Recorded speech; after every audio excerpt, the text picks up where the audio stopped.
welcome to Co-op Mode, round 129.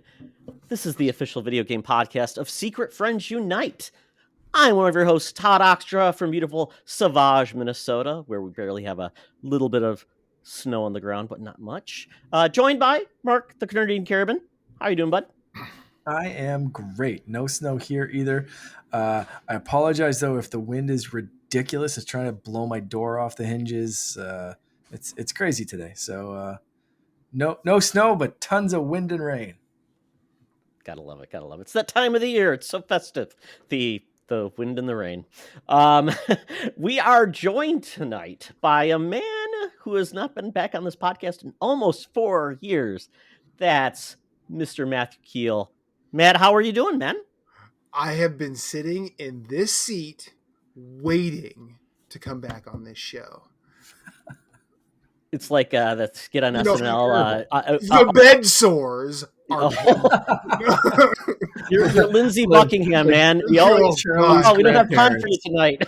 No, I feel like if I were Lindsey Buckingham, at least I'd have Mick Fleetwood going, "Hey, you'll make some money if you join us on Fleetwood Mac." So yeah, just come back, please. Just come back, write a couple of bangers, and we can break up again. It's fine. Hey, I'm great. How are you guys? I have a kid now. That's new. Right. That's right. You've been married so you've been married. Yes. And you have a kid. Those are a couple big things. Yeah. I have a new life now, and apparently what used to be my podcast space has turned into an actual basement, despite being a basement before. But I mean, you've got the classic podcaster background. You got a baby crib. I mean, you've got that's a bassinet. Okay. There's the old car seat base right there. Yeah. Found on the curb, coffee table with books that I have Don Quixote. That's mine, but like that's a nice looking coffee table, though, man. It's like found it on the curb. It was free in Philadelphia. Who knew? And yeah, this is essentially storage now because you guys know when you have a child, all of a sudden your place just fills with stuff and you don't know where all the space went. But yeah, the Game Awards happened. I'm excited to talk about it with you guys. Yeah, a lot of things have happened in the last 2 weeks since Mark and I recorded. And that's probably the best way to do our transition. So, Mark, before we get into it, how is this show made possible? This show is made possible through the power of the internet and through our friends over at Patreon. Our Patreon supporters are amazing. You can join them and see all the amazing, cool stuff that we do over there. For a free 7-day trial, words are things. You can head over to patreon.com/secretfriendsunite and join people like our Friends with Benefits tier, Corey and HD, John Sadorf, the Phoenix Sisters cosplay, Brenna Myers, and Asian Sith Mistress, or our BFF tier, Sean, Stella, and Henry Nias, and the incredible Missy Merchant. Again, 7-day free trial. Head over to patreon.com/secretfriendsunite. Yes, and as a reminder, Patreons get all of our episodes ad-free from our mainline shows, but they also get a lot of great content. I just recorded a great episode of Spinnerack with Charlie, all about the thing called Clobbering Time. So check that out. If you're on a trial, check us out. And you like it, stick around. Like Asian Sith Mistress, she just converted, so hopefully she'll stick around and check out more of this. But you also get these episodes ad free as a patron, so check out our RSS through Patreon and you get that there. You have one more BFF, I'm just saying. What? You're welcome. Man, thank you so much. Matt Kiehl, thank you so much. Well, Matt, so something we do when we get a new Patreon is we have to give you a unique benefit. One of those benefits is we assign you a video. You get one from every show we do, but on this show, you get assigned a power-up by Mark and I. Oh, geez. It can be a monkey's paw, though, because sometimes it can be a useful trait in real life, or maybe it can just be applied to video games. So apply it as it may vary. So, Mark, I know this is on the spot. We didn't even have time to think about this. So I got one locked and loaded. You got one for me. Yep, all right. Instantly ready to go.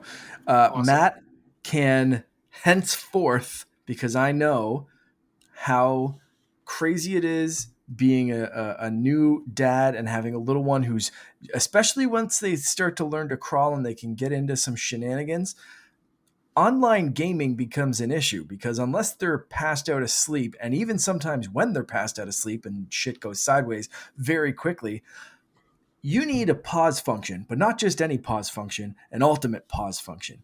And that is being able to pause even online games. You can just pause anything, anywhere, and just be like, there's baby puking somewhere. No, no, no. We're pausing this match. Yeah.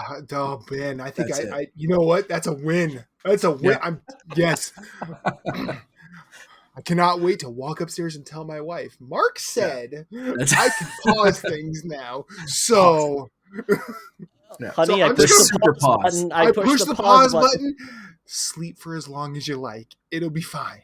That's it. We're on pause. Super pause. That is the name of the game. Beautiful. Thank you. Appreciate it. Okay, Mark, Matt, I think I've got one for you. So Okay. you mentioned about, being tired after work. You work hard. I know what you do for a living, and Yeah. it's often is draining and Yeah. but rewarding. And I'm gonna say, in video games and hopefully in life, this can apply. You get that extra 25% stamina added to your stamina bar. Oh, That's a good one. One extra that's dodge roll. God. Uh, Extra stamina and a pause. I'm unstoppable now. Thank you. Thank you both. That's I right. appreciate Yeah. being bequeathed these by illustrious individuals. Cheers. So Matt, when you listen to our other shows, you will also get specific bonuses. So listen for those, and I hope you'll enjoy those. I will. So I've actually I when I received the invite, uh, I was like, I'm gonna do it on the show and see how they react. Because Well, hopefully I the mean, reaction Todd, you lived up. it was fantastic. You guys did great. But also, I'm there have been so many things about your network where I'm like, I don't know what any of this means, but now that I'm a patron and can get it ad free, I'm gonna try and learn because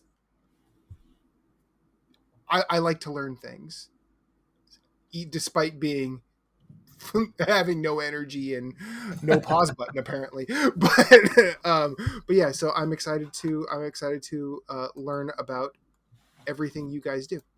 Well, that's awesome. And Matt, I had you as a guest on the interview show. I don't do it very often, Yes. but when I do it, it's always a lot of fun. It was basically fansplaining. It was all about music. I Yeah. love that episode. We have a hell of a good time. So, Oh folks, I yeah. would encourage you to, if you are our Patreon member. I also put the Patreon episodes out every once in a while on our free stream, where Matt and I just riff on. I peel his brain apart about music, anything across the board, and we had a great time. We did. And I try. I'm trying not to be a snob about it. I really No. That was like every time I said I have horrible taste. No, you don't, Todd. And that made me feel so much better, regardless of. no one has horrible taste. They have their taste. That's what it is. Like, and if I were still 15, I would probably say you had horrible taste. But like, I've learned that you only are exposed to whatever you're exposed to. No one knows everything inherently. No one knows what's good, what's bad until they step out. It's like the opening of opening of The Legend of Zelda. You step out into the woods and you go see what you can get into. Sometimes you have a problem. Sometimes a stranger in a cave gives you a sword and says it's dangerous to go alone. Or a mixtape. Yeah. Well. That's what we need. We need you Yeah. as the man in the cave giving out mixtapes. I It's mean, dangerous to Matt go has alone. excellent Take taste. these I turns. mean, you know what? Now that you're giving me an idea, but we'll save that conversation for later. Perfect. I love that. Well, Mark would be the first one to say, I don't think Todd always has great taste. And that's because of the next game we're about to play, and that's Buy, Rent, or Return.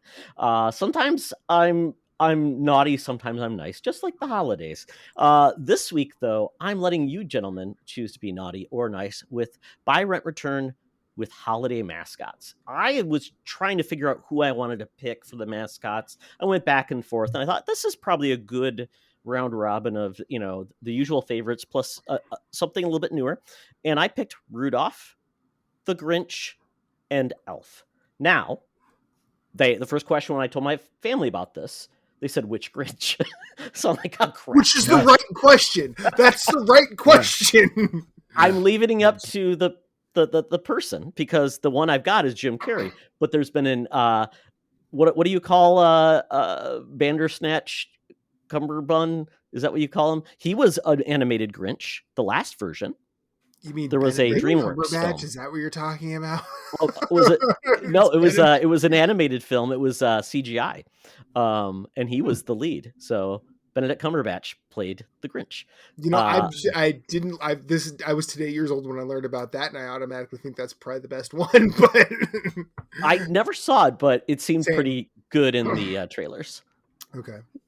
Mark's still like, I have to look that that up. didn't happen. You just did the Mandela effect on me, did you? I just I'm like, I love the Grinch as a character. I haven't seen that one, so I'm gonna have to look that one up. Gotcha. I love the or original. the I original watched it animated several from times. the 60s with Yeah. Boris Karloff and Chuck Jones, and Mhm. Elf, modern than Rudolph, the Rankin Bass version, I believe. Yes. That's the primary one. I don't know of another one. But there we go. And with that, and fun fact, all three of these characters have music in common. There's an Elf musical. Obviously, Mhm. Rudolph has music in it as well, and the famous Grinch song. So with that, gentlemen, I will start with our guest, Matt. Would you buy, rent, and return which ones? So, when I was a kid, I absolutely adored Rudolph. I thought he was adorable. I thought I thought that particular story was really good. My wife is Jewish, so she wasn't exposed to a lot of Christmas stuff, and she's let me sort of like say, "Hey, this is the stuff that I liked when I was a kid. Would you be interested?"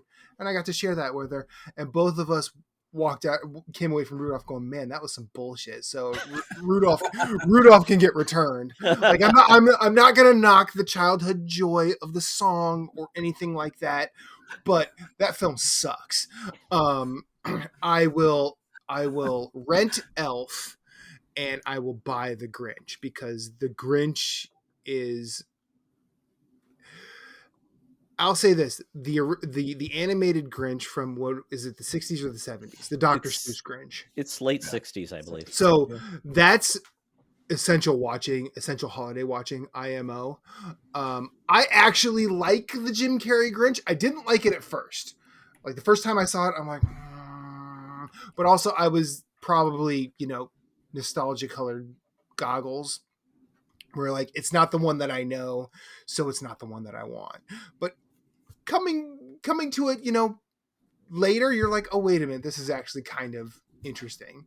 Like when he's going through his schedule, like 5:30 dinner, 6 solve world hunger, tell no one. Like that's hilarious. Yeah. Like Really good stuff.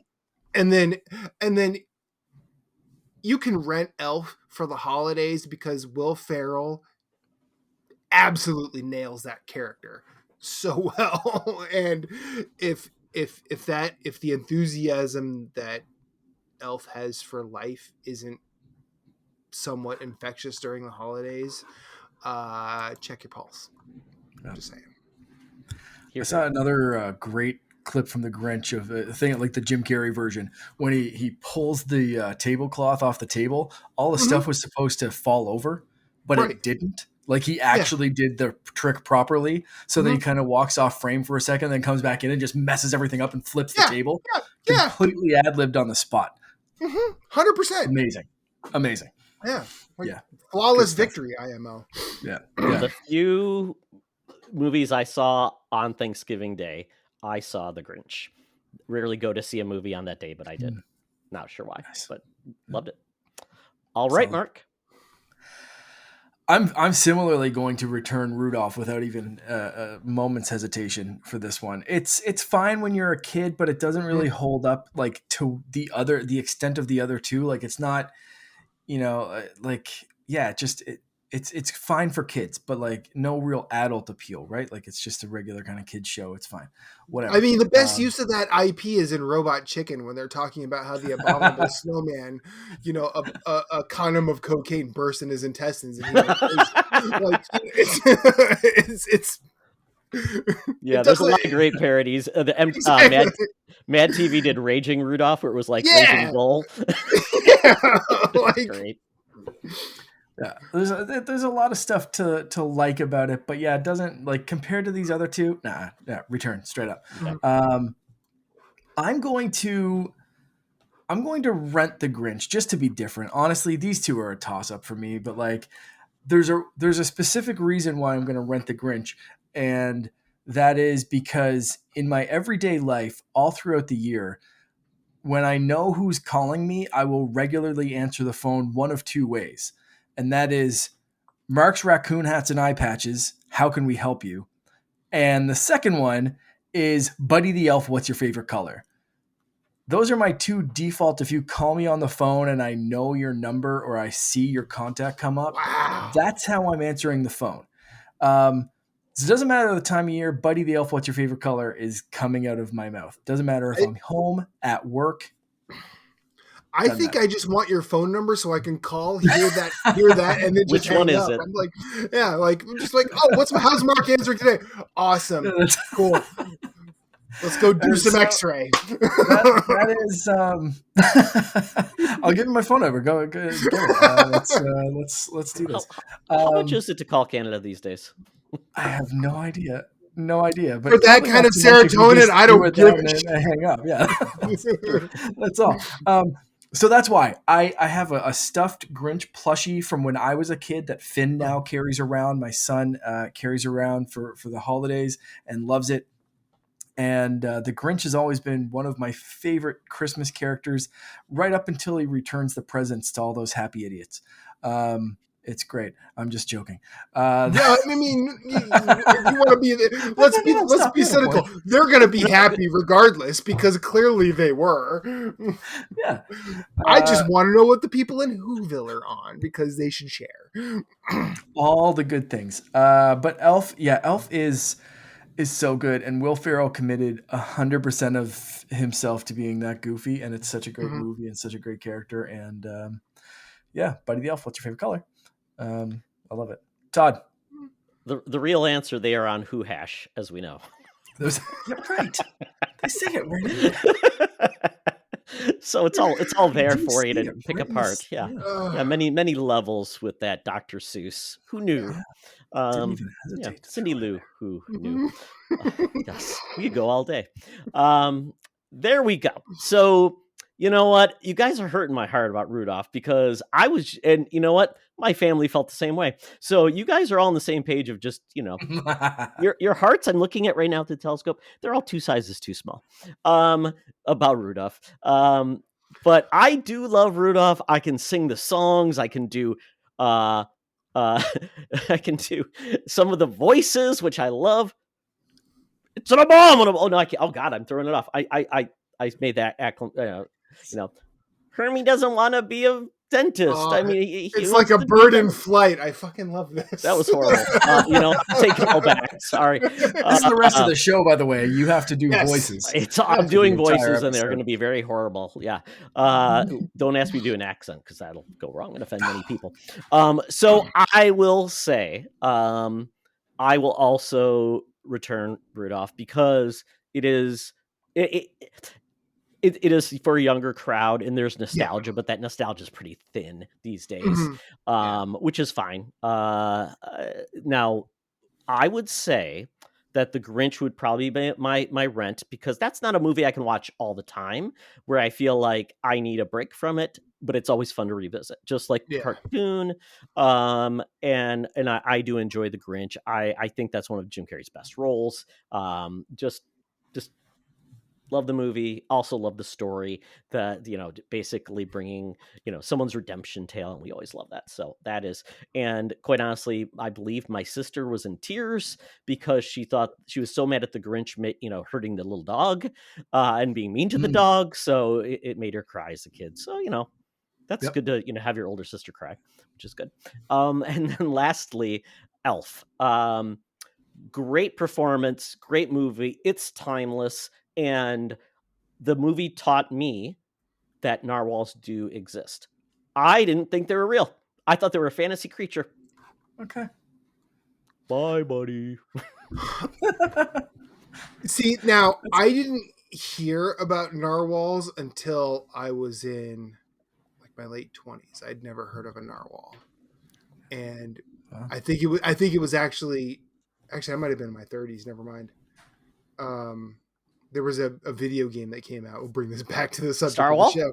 Yeah, Starwall. I'm like Starwall, and then someone said you're a narwhal. I'm like, what the hell's a narwhal? And then I looked up like, you mean these dolphin unicorns exist? Exactly. This is not a Pokemon? What? They're the platypus of the sea. Yeah. It is a Pokemon. They're super crazy like creatures. If you look up anything about narwhals, like there's reasons narwhals can't be caught in captivity is because their blood pressure is so low that when they get stressed out about anything, because they live in such cold temperatures, so their blood pressure is just ridiculously low. So if they get stressed out about anything, they basically just die. So the second they see a human, they're just like, "That's it for me. Goodbye." Honestly, same. Well, yeah, Wow, yeah. that's horrific. Yeah, Why it's isn't there a terrifying. narwhal Like, movie about that? it's That'd be bad. like a sad Yeah, tale. it's bad stuff. Yeah. So don't mess with narwhals, people. But look up and research some stuff about them because they're magical creatures.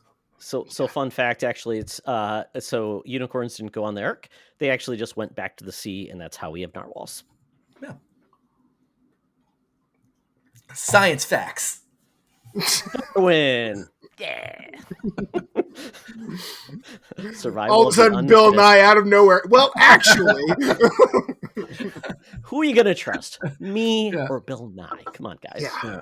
The vein in Neil Science? deGrasse No, Tyson's I head don't just think so. exploded. Yeah. No. Mhm. Yeah. Well, very good. We did get some comments from below. So, Mark, I'll take the first one. You can take the last two because they're a little bit shorter. Schloss Ritter, our Patreon, says, buy Rudolph, the living nightlight, save on electric bills. So he's very practical. Rent Grinch, the likable scamp who discovers his redemption, but he won't be around forever if he's in his bad guy form. Interesting.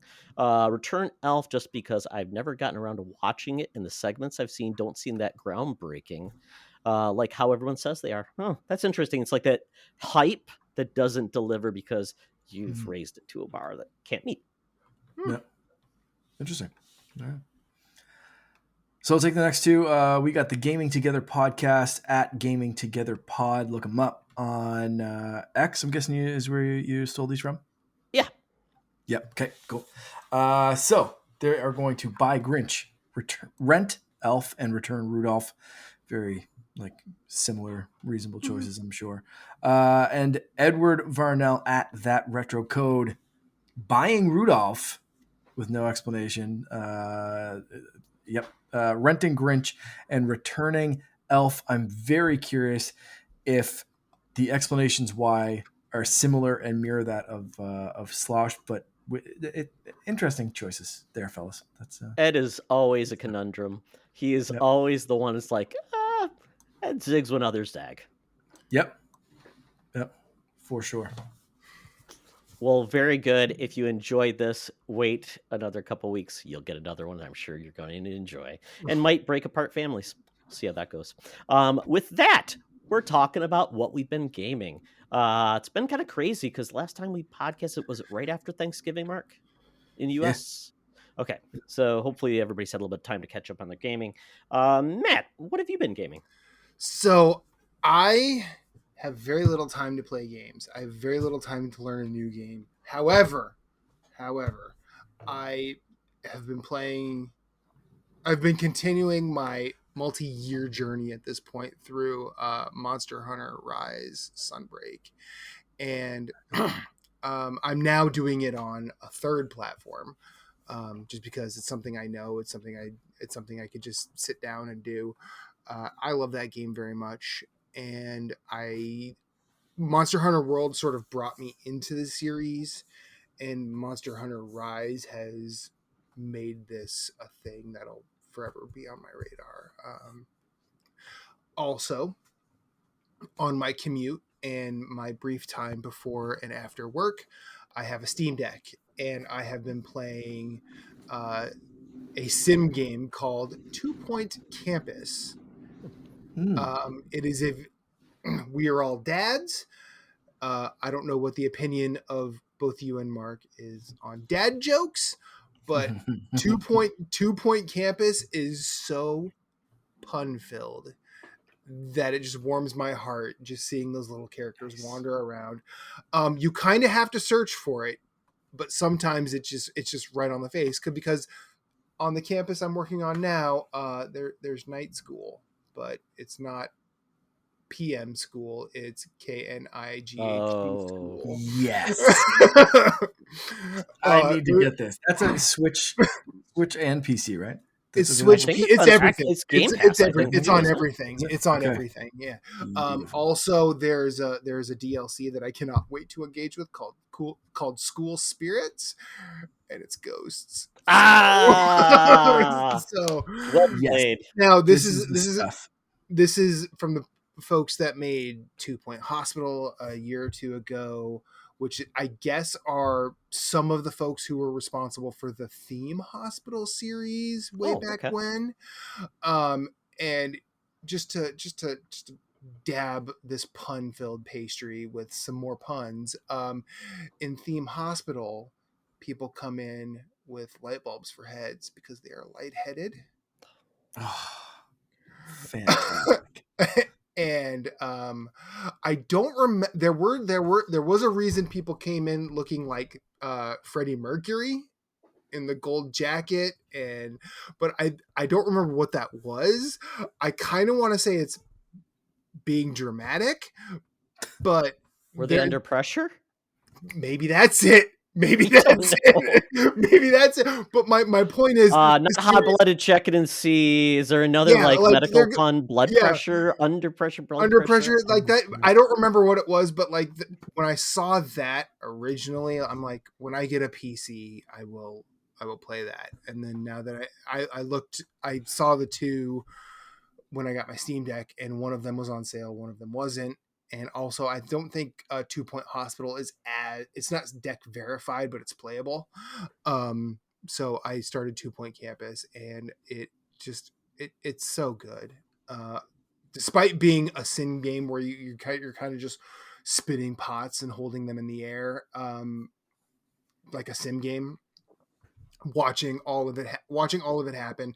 The soundtrack is really good. The way that they do like school announcements, it's very wry and almost like the announcer in Portal.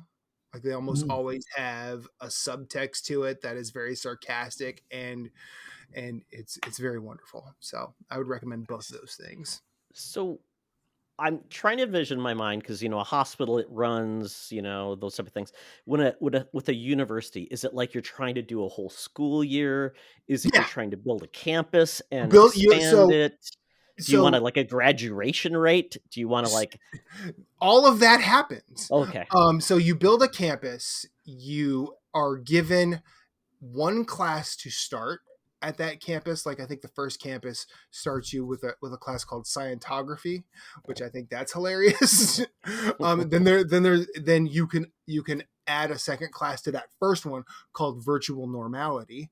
Um, but you kind of want to you hire staff, so you hire teachers, you have to hire janitors, you have to hire assistants, especially when things like the school library comes into play. You have like I'm in like the fourth campus, and that's still technically tutorial, but it's a very autonomous tutorial. Like it's showing like each time there's been a new aspect of this sim that has been added to it, and it's been so easy to take on despite being a long ramp. I felt like I've made progress with every campus that I've been to, and I've gotten to 3 stars on every one that I've done. Not that it didn't take time. It's not. I'm not saying it's easy. Like you have to. There are some things you have to figure out along the way, and those change. I think they change per run too. It's not like a roguelike where if you fail, you're just done. There are just all of these things that being sort of watched, and they kind of want your attention. But you start with a class, you hire a teacher. Depending on what the requirements to start that specific school year are for you, like you could need a lecture hall, you could need something specific in the library for that class so those students have access to it. During the year, you'll get like, oh, a student needs a records bookcase for an assignment, so you need to make sure your library has that, otherwise that kid might fail. But also you have to try and keep your staff happy, and your staff could, like from janitors to assistants to teachers, could require different things to be happy. Now it's not like you're sitting there having to pull things out of thin air. There are definitely ways to find that out, and none of it is really as time consuming, especially since I spend maybe an hour in the morning or an hour on my commute home. And I make progress every time, and it's very pausable. You can just like turn the Steam Deck off, and you can come back to it. Might take a second for me to remember, especially in the morning, because coffee needs time to take effect. But at the end of each year, you do like a little awards ceremony. You see all of the students wandering around with little diplomas above their heads, and that makes you feel real good.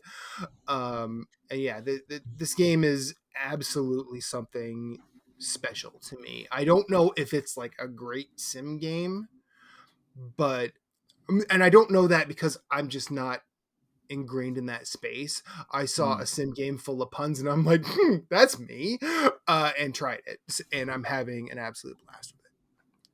Nice. I'm about to start the university with night school, so that's why.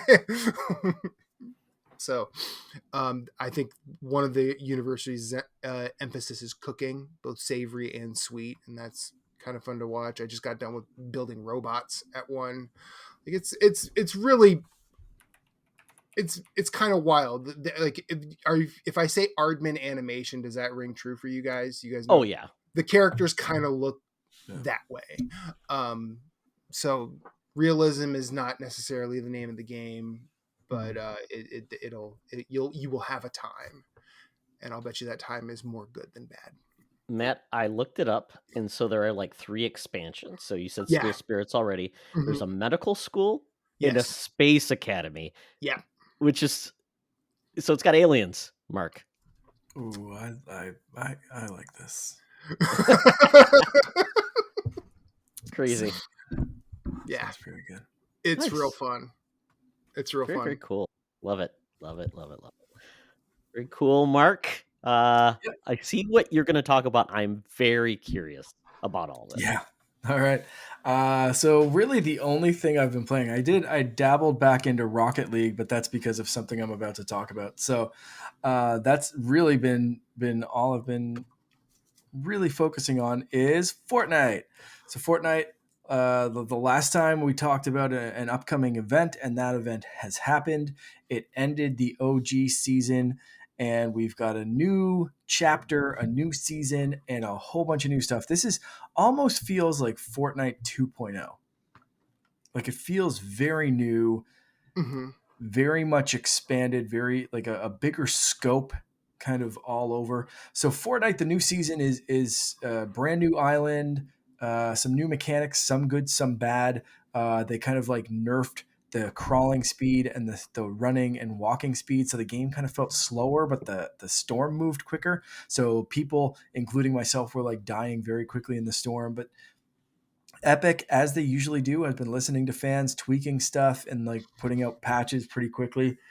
And the season will continue to improve. But at least, as Fortnite does, they're trying some new shit that way and keeping things fresh. Not sure how I feel about the new island. There's some POVs that are really interesting, some that I'm like, I don't know. It's kind of it feels like too serious or something. Like they took away some of that like whimsy that was in the OG chapter, especially. So like going to something that's a little bit more like, I don't know, high end or something. There's a weird feel to it, but I just have to like get my mind out of like we'll get OG back eventually. It's on the roadmap for 24. So right now, just enjoy this. But if you're not into Battle Royale, if you've never been a Fortnite fan, it's still a great time to download it and see what it's all about because there are some crazy new modes added to Fortnite. It feels like Ready Player One at this point. It's ridiculous. So the first one I'm going to talk about, I'm going to like move backwards in the order that I've played the most. So the first one is Fortnite Festival, which is the reason that they bought um, who'd they buy? Harmonix, the rock band developers. Mhm. Um, so Fortnite Festival is their music game, and it's inside Fortnite. It's just a different mode that you pick, and you go in and you're Darth Vader with a guitar, or Batman on drums, whatever you want to be. And Wow, you can you do? It'd be cool if you could do the meme like you're cool, but you're not Freddie Mercury on the shoulders of Darth Vader. Cool. that would be amazing. That would be sweet. I'm sure there'll be some sort of emote in there that you can eventually get, and they'll do a Freddie Sure. Mercury crossover skin. Yeah. For right now, it's a pretty cool mode. They said that high priority on their roadmap is bringing in Rock Band instrument support. I don't know if they'll put out new instruments, if they're going to make compatibility with old ones, but that's missing. I hate this mode with a controller. Like, Yeah. hate it. Absolutely hate it. I've dabbled a few times. I've tried a handful of songs. I just can't get into it with a controller, man. It's just there's something about it that my brain is like looking at a guitar thing coming down and looking at that Guitar Hero Rock Band style notes are coming at me, and I'm just like, give me my plastic instrument. This sucks. Um, Yeah. but like, it's cool to see all the characters. It's the mode looks solid. Everything seems to play well. If you can get used to just pressing buttons, I'm sure it's a good time. I wasn't feeling it with the button pressing. I even tried to remap the buttons just to see if I could feel better about it, but something's just not clicking with me yet. It kind of reminds me of what was it? Was there a DS Guitar Hero or a Rock Band game Yeah, where but at least then it's you Where it kind like of had like the still little, like it had like just the little still hand thing. Yeah. you did the yeah, but you're yeah, still kind of pressing them as they came down. I don't know. yeah. There's something weird. My brain's not mapping correctly for this mode. There is another part of this mode called Jam Session, which I haven't tried out yet, but apparently is really, really cool. People are asking why the tracks in this are costing like 500 V-Bucks, which is a little under Oh, $5, I okay. guess. Yeah, it is. So the mode's free, completely free, and the track list rotates every single day. But if there's a song that you really, really like, one day you can buy it for $5 and you can keep it, or 500 V-Bucks or whatever it translates to. Sure. Um, the reasoning behind it, I think, how they can justify this kind of price for one individual track, because like Rock Band used to sell for like what, 250, Yeah, something like about that, that. Yeah. right? Something that. Yeah. The programming behind this jam mode sounds insane. And I, again, haven't tested this out, but I read about it and it sounds ridiculous. So in jam mode, you can go up to someone and start playing, let's say, Seven Nation Army by the White Stripes, and you start singing it. Someone else Hmm. can come up and start an instrumental part, but they can add a different song in, and it will automatically change the key and tempo to match what the person's singing. So you could have Bad Guys Instrumentals by Billie Eilish with the White Stripes singing a different song, and then get the drums coming in from another different song, and have all of these songs kind of make this crazy mashup. I need to try this mode. I need some like friends to come and jam with me, or possibly just join a lobby or something like that. But it sounds insane. So if that's the level of programming that they've done for every single effing song that they are adding to this game, That makes it 500 worth it V-Bucks for sure. seems Yeah. worth it. Yeah, because that seems like Yeah. a crazy amount of programming. So, Mark, I'm holding up something right now that Harmonix did back in the day, a physical game called Dropmix. Yep. That was Classic, that. that was at the first PAX Unplugged in Philadelphia that I went to, and I played it there, and it got real messy real freaking fast. That's But exactly what it is, because you're basically people are overlaying different parts of songs and things like that, and it was using like a tablet, and you had like the cards. So I mhm. can see where they're bringing that in Yeah. to the mix to do that. Okay. And then there was that music game that came out, I want to say 2020, 2021. I don't remember what it's called, but it was like a successor to DJ Hero Yeah. where It was like a you live with the crowd, right? It was like yeah, yeah, it was yeah. Harmonix did that too. It was like one of their Mhm. experiments, and I think it was before they got bought by Yeah. Epic. Yeah. Yeah, and I Uh, feel like this is just an extension of that. And that's really I mean that's fascinating, especially if they could Yeah. find a way to program that for any song. Like you just oh name yeah. three songs that you can think of for whatever Yeah. reason, and all of a sudden they have a way to like beat match it, and hopefully it doesn't sound like a cacophony of pain. But Exactly. It's Benny Goodman, and then yeah. it's this and that.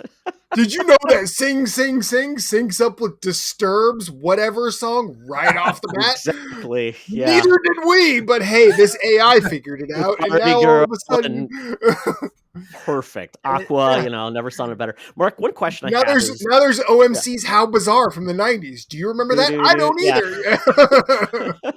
either. I love those mashups. But Mark, one question. Did Mhm. you say they're singing? Like someone can sing using a mic? Or no? No. No. So no, the singing track is the exact same as any other track. You press the thing and Oh, the someone actual sings. person sings. If Mm, you miss a note, it just kind of goes silent. You might be able to got hear it. You like a might get a faint boo. echo. There's like an It's or an yeah, yeah. it's almost like, if the song's going, like, let's say it's a song by The Weekend or something and you don't hit the note, like you can kind of hear maybe the crowd singing, but like The Weekend's vocals get Yeah. dropped. Almost like there's a problem with the mic, or like he forgot the words or something weird like that. And then you'll kind of pick it up for the next line if you hit the note. So yeah, you don't have to worry about like actually singing on pitch. So Darn. I'm Because curious to that's what see I if want. they, I want singing. Because right. I want Yeah. And people I'm to hear curious. me and be Yeah. like, who is that guy? You walked up to me and I started will playing Seven assign Nation him. Army. You deserve this. Exactly. We all have microphones in games these days, guys. What's the excuse? Yeah, I'm very exactly. curious to see how, if they are going to roll out like new plastic instruments for this, is it just all going to be guitars? Are they going to start to like, would they release a microphone with 4 buttons on it? Like, I'm really curious to see what their 24 roadmap looks Guitars. like. That's it. Like, it's going to be an interesting kind of thing. And Don't get me I'm, so excited, Todd. I'd love for this mode to take off though. It's promising. I just personally, my mind has not yet figured out like the right way to map it. I still like, I'm looking at those Xbox 360 guitars over on my staircase and I'm just like, Mhm. please hook up. And Yeah. it Yeah. hasn't so far. So I still got my PS4 yeah, guitar. It's right? Bluetooth. Yeah. Perfect. Yeah. That's the Yeah. only reason We need I those was to so work. glad when backwards compatibility was maintained. Yeah. Yeah. Yeah, we need I'm those to ready. work. But until then, if someone's loving this mode again, and I have to try out jam mode, so there's a bunch of stuff that I haven't gotten to because I've been spending way too much time in the other two modes, which are Rocket Racing, which is why I've been going back to Rocket League because you're like some of the newer cars are actually going cross compatible. So I unlocked a car in Rocket League and it went over to Fortnite and vice versa. I unlocked some new tires in Fortnite and I just got added to my Rocket League account.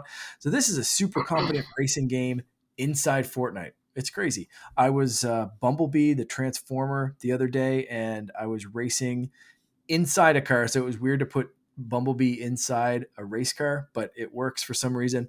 And yeah, it's a super competent, really fun online racer. Like it's That's just cool. really, really good. Like Rocket League is so solid, the driving, the mechanics, everything's great, and just take that and just put it into some really fun tracks. Um, I'm super hooked on it. There's no like power ups aside from like boost pads and stuff, but there's a decent drifting mechanic that can really help you win or lose a race depending on how good you are at drifting, how good you are. Like one of the big mechanics is sometimes there's different places that you can go on the track. So like there'll be a track above you and you have to kind of jump, press on Xbox like the X button and up to flip up to the roof and go on there. And there might be a couple of boost pads up there, or maybe on the sidewall or whatever. So all of those little tiny mechanics or like split second decisions can kind of help you win or lose a race. And it's super addicting, super fun. There's a lot of like secret tunnels and stuff, just like the best Mario Kart stages of like, Sure. little secret thing through a waterfall. And that gives you a couple of second head boost against anyone else. And you save up your boost power so you can use 3 in a row if you want to and just kind of zip past everyone. But timing is everything. So it's really, really competent racer. My biggest problem with this is the cost of the extra cars. In all the races I've done so far, very few people are using anything but the default skin because they're selling one vehicle with a few like extra paint jobs and decals and stuff for 4,000 V-Bucks, which would cost you somewhere close to about $40 real life. What? Yeah. Bruh. I don't know why. It's ridiculous. There's some other ones that are selling for this cheaper price of 2,500, which is still close to $25 if you're buying these V-Bucks. Crazy amounts for like cars. Yeah, they are cross compatible between this and Rocket League, but like that's way too much for a car skin. I don't know. And the price seems to be dictating that there's like nobody using them. So since they're cross compatible with Rocket League, is it safe to assume that possibly these cars are in Rocket League already and you can get them there? Because I'll bet you people might pay for them in Rocket League and bring them. I checked that. It's the same damn price. What? But see, here's what this is my point. Like there are people in Rocket League who will want that stuff. They may not bring it to Rocket Racing. Got it. It's exclusive in this. That's the only way you can get it. So you got to get it this way. Because Rocket League was a pay game first, then it went free to play. Epic bought them, and then there were people that already bought like the Ghostbuster vehicle, Ecto One, things like that. And I don't still know how have much my DeLorean, so you know. Well, and I don't remember how much they cost back then. And I mean, as a pay game, you should expect them to be cheaper. But it was free to play. $9.99 DLC, I think. Okay. Something like that. It was $10. Yeah, it was never that bad. It was never like $40 for one car. That's insane. Mark, you always talk about Fortnite, and everybody says Fortnite does like all this content the best way. It's not like super egregious. It seems like it's affordable. You can always get through the things with the season pass pretty easily. You can actually get a season pass by playing, or if you want a skin, it's not too bad. I'm just curious they're doing this at launch that it's so expensive. Typically you like make it super like, oh, it's super cheap now, and then you start seeing those costs increase as people get more engaged in the game. That's interesting. And that's it. Like the Fortnite skins are still reasonable. Like there's one in the shop last night. I haven't checked today, but like there was one in the shop yesterday for like 800 V-Bucks. A lot of the like promotion, like the Star Wars skins or something, like the more expensive ones, they'll usually come in a bundle, but they'll be like anywhere from like 1,000, 1,200 to maybe 2,000, but they come with a bunch of shit, like a glider and a pickaxe and a character, or like a 2-character bundle for 2,000 or something like that. The most expensive Fortnite characters that like I've ever seen are like 2,000 V-Bucks per character, little under $20. So for one vehicle to be double that for a new mode just seems ridiculous. I don't know. It seems crazy. And like I said, so far I've done a ton of these races and I've hardly seen anyone with any of the paid skins. Couple of people that, I'm sure they're just like, money doesn't matter. I'm going to get this thing just to show off. 99.9% of the people are using the free skins, or they've gotten enough because there is one skin in the battle pass. So if you get the battle pass for whatever it is, 1,500 or 1,800 V-Bucks or whatever, or included in part of your Fortnite crew subscription, which I always get when there's a new season because it pays for itself if you're buying everything. So like if you have that, I'm going to get a skin when I reach whatever level 80 or some shit like that. So right now I'm at like 30 something. So I just really haven't been putting that much time. But like, I know people that are levels ahead of me and they can get that car and then they'll be able to use that one too. But I really hope they get the car thing figured out. Like if they can drop the price of those, this is a great mode. But it's a great mode just standard skins alone. So I don't really care. Got it. Yeah. So I was going to bring up something, Mark, and I heard this. It intrigued me. You said decals. Decals. It's a regional dialect thing. There's two different ways to correctly I pronounce it. thought he said decos, like decorations, because I've Some been people playing says Monster Hunter, and dickles, that's like a joke about money. Dickle. Pay him in dickles. Yeah. Yeah. I've looked up that. It's similar like couch soda, pop soda, or like couch sofa, pop soda. Yeah, that kind of thing. So Pants, decals and trousers. decals, depending on where you are.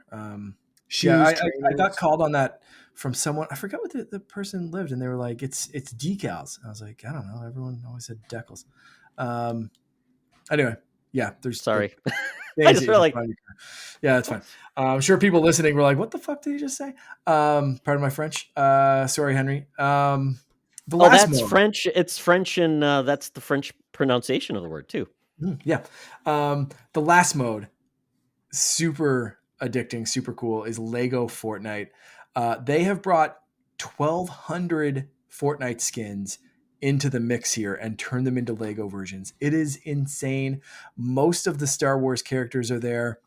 Most of the Marvel characters are there. No DC, which I'm disappointed I can't run around like Batman, but or Aquaman Lego versions, whatever. But like it absolutely insane, and it's basically a Minecraft survival mode. You collect resources, you survive the wilderness. When it's dark out and rainy, you get cold, you have to stick to your campfire. You slowly build up like a little village square. I've got people moving into my little village square, and it's not even really built up yet.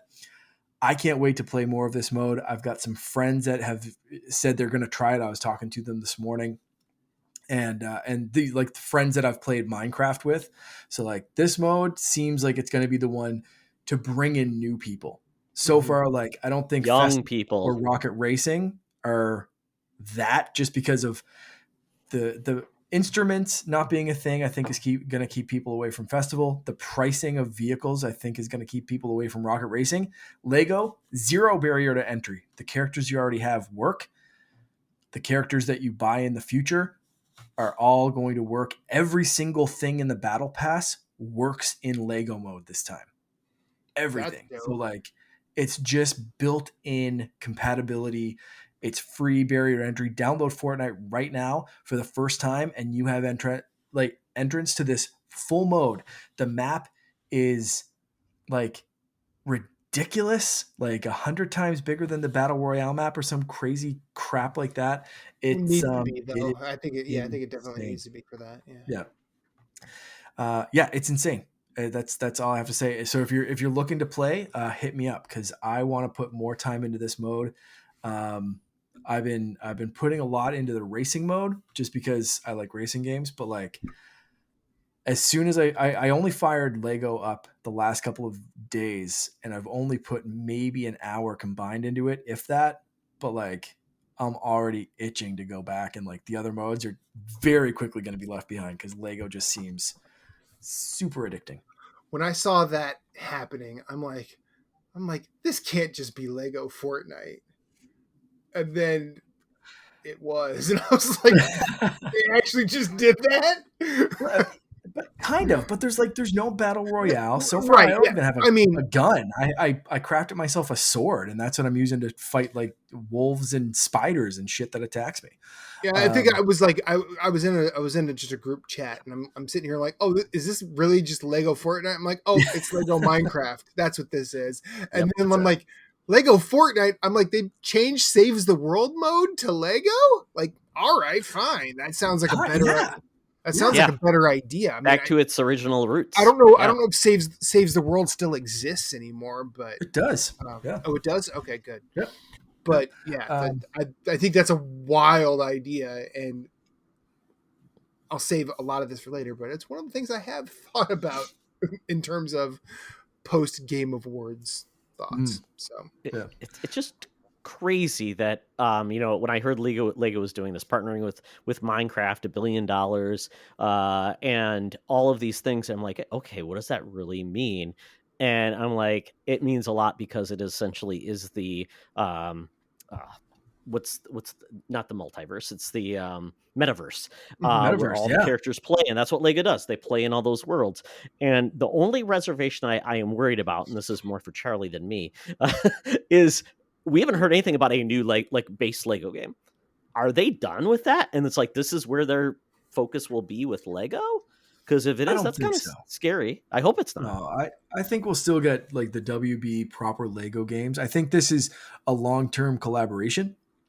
And I think, like, I don't think you'll see Lego put out this type of game. I think they're Yeah, like a like, Lego. What is it? there's Universe not was going to one be of their Lego games they tried to survival do. mode or anything like that. Like, but I think we'll still see like like Lego Star Wars Skywalker Saga last year. Like, I still think we'll see those types of games, like another Lego Batman game or a Lego Marvel game or something like that. But like, I because these think games aren't that. I think you'll see those until one of them just does really poorly. Yeah. And Yeah. then they'll be like, okay, we're just focusing on this now. Yeah. So because this game so far, like it's not that, right? Like you can talk to the characters and there's a ton of dialogue. You're not going to get, but it's not like they all have that storyline or like the specific like I said, like there's no like DC characters or anything. So it's not like you're getting Batman coming in and be like, okay, we have to protect Gotham. Let's go over here and build a Bat Or cave. build Like Gotham. that's Yeah. right. Like that's not gonna, it's so far not seeming like it's going to happen in this. There might be some themed things that you can build, but It's like coming, just like Minecraft does. it's not going to replace those story driven games. It's you Yeah. build your own story. Very cool. Very cool. Yeah. Oh my goodness. I've downloaded all these because I think you have to download them separately, but they're all within the Epic world. And, No, if you get I into mean if you download Fortnite, I think you get access to everything. I don't think okay, there's a I was separate. in the Epic app, the game in PC, and it says download now. I'm like, Oh, okay, on but I already PC have maybe. Fortnite. Yeah. Yeah. So Potentially. I want to try them. I just want to try them, see what it is. I will dip my foot in and try it, and I will probably say, yeah, that's cool, and moving on. That's a Todd play. But let's see, what have I been gaming? Super Mario RPG. This is my first time playing this game, and it's a weird one because it's not on NSO. It's on the It's on the Super Nintendo Mini or Classic. Classic. Yeah, which is weird because now I don't know if you can even find that thing. But I always wanted to try it. I heard it's a great RPG, like my first RPG, and I love what they've done with it. It looks beautiful. It's fun to play. They've updated some of the things, make it where you can like save anywhere essentially, which makes it very easy. I've heard so much about these characters, Mallow and Gino. I'm like, what's with these guys? And I've met Mallow so far, and he's okay. Kind of a doofus. Doesn't not very strong unless you use like his power up. So, but I mean, the fun about this game is it's just very wait. okay. I will hold my horses. That's all I'm but gonna say. the writing is very clever. It is a really unique viewpoint. I like the type of, this is my type of turn-based combat where it's interactive. You have to time your attacks because you have jumps or you do something else, your dodges or your blocks, which are nice. So I enjoy those, just like I enjoyed the South Park RPGs. Just really love them, stripped down, fun. So I'm really enjoying it so far. I've got to play more of it, but I think it's the perfect game for the Switch because there's no worrying about frame rate dropping or anything. And it's really cute. I really enjoy it. I'm going to definitely play more of this game, and I'm glad they're doing this. They're going to be bringing out Paper Mario is coming out, or is that the Thousand Year Door? Thousand Year Door, man. That's coming out as well. Yeah, so I'm like glad the people best Paper Mario is coming out. I think that's the consensus on that one. Yeah, I think so too. And I'm glad that I will get a chance to play that as well, just because well, I had a GameCube, never played that game. I'm not sure why. So I'm glad that these are giving attention. Nintendo can dig deep, and now these games will sell better than they ever have before. So kudos to you, Nintendo, for doing things like this that make these classics more approachable to everybody. So I like what they've done. So check that out if you get a chance. And then this will lead into our discussion. So our bonus round will all be about GTA 6, the trailer, and then also the Game Awards, the good, the bad, and the ugly. Good, the bad, and the Kiehl? Is that a better one? I don't know. We'll I see. like that. I But mean, yeah, I think that's the way. I think that's the okay. one. I think that's the one. So Alan Wake 2 has been the game I've been putting most of my time in. Everything else has been put aside, essentially, at this point. I am probably, I have 20% left. And Okay. this game is amazing on so many levels. I had to stop and show my son one of the last battles. I assume it's one of the last battles. It's phenomenal because I didn't realize music was going to be such a big part of this game. And I'm so glad it is. Every chapter, you get a song, and it's wonderful. And I went to Spotify. I found the soundtracks, which is there's also, some of the key ones which you're familiar with, but the other ones are just like, hey, I like this band. It's really cool. It's kind of like when you played Rock Band for the first time. You're like, Yeah. hey, I've never heard that song before. That's awesome because as you get older, you get kind of in unfortunately, you get into this pattern of typically only listening to things that are in your wheelhouse or in your mixes. So I like this. So I'm getting to hear probably a very Scandinavian style of music influence because that's where the team from Remedy is. They're a bunch of funky people. And it's great. But one of the best experiences I've ever had in a game is in a level called We Sing. Don't want to give much away, but if you like bands like Muse and that type of sound, Okay. the old gods of Asgard are kind of telling even like Led Zeppelin, where they would tell a story about ancient mythology, but very operatic, rock, call it butt rock. I don't know what you want to call it, but it is so much fun because they play with a lot of the characters when the old gods in this game are old. They're like senior citizens living in a home. Anytime they get together and play, though, they show their older versions, which are real people. There's an actual band called, well, I'm not sure if that's the name of the band in real life, but there's are musicians that play in this game, in this band. And it's kind of neat how they show a little bit dichotomy of old and new. And it's really great. And the gameplay along with it it's just the music pushes you forward and you're enjoying it, having a great time. And the use of visuals blows me away. So I cannot say enough about Alan Wake 2. Love to pieces. If you're getting tired from one viewpoint, I love it that they let you switch characters at pretty much any point in the game, which is kind of cool. Oh, So that's awesome. there's really no when I looked at the walkthrough, I'm like, I'm not playing it that way, which is great because you can switch. Kind of like GTA, where you would switch between characters and do different things. So I think they've done some very clever things. Yes, it is scarier, but if you can get past that and maybe play it on story mode, so you can get through those sequences that are horrific as soon as possible versus struggle and repeat again.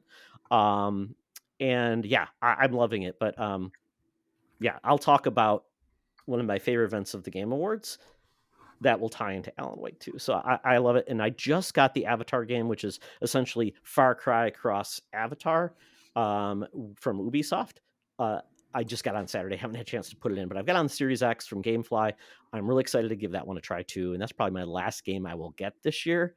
I did download Baldur's Gate 3 on Steam, and I'm very scared of that game. Haven't touched it yet. I've heard about bears and what you do to bears in that game. It's very scary.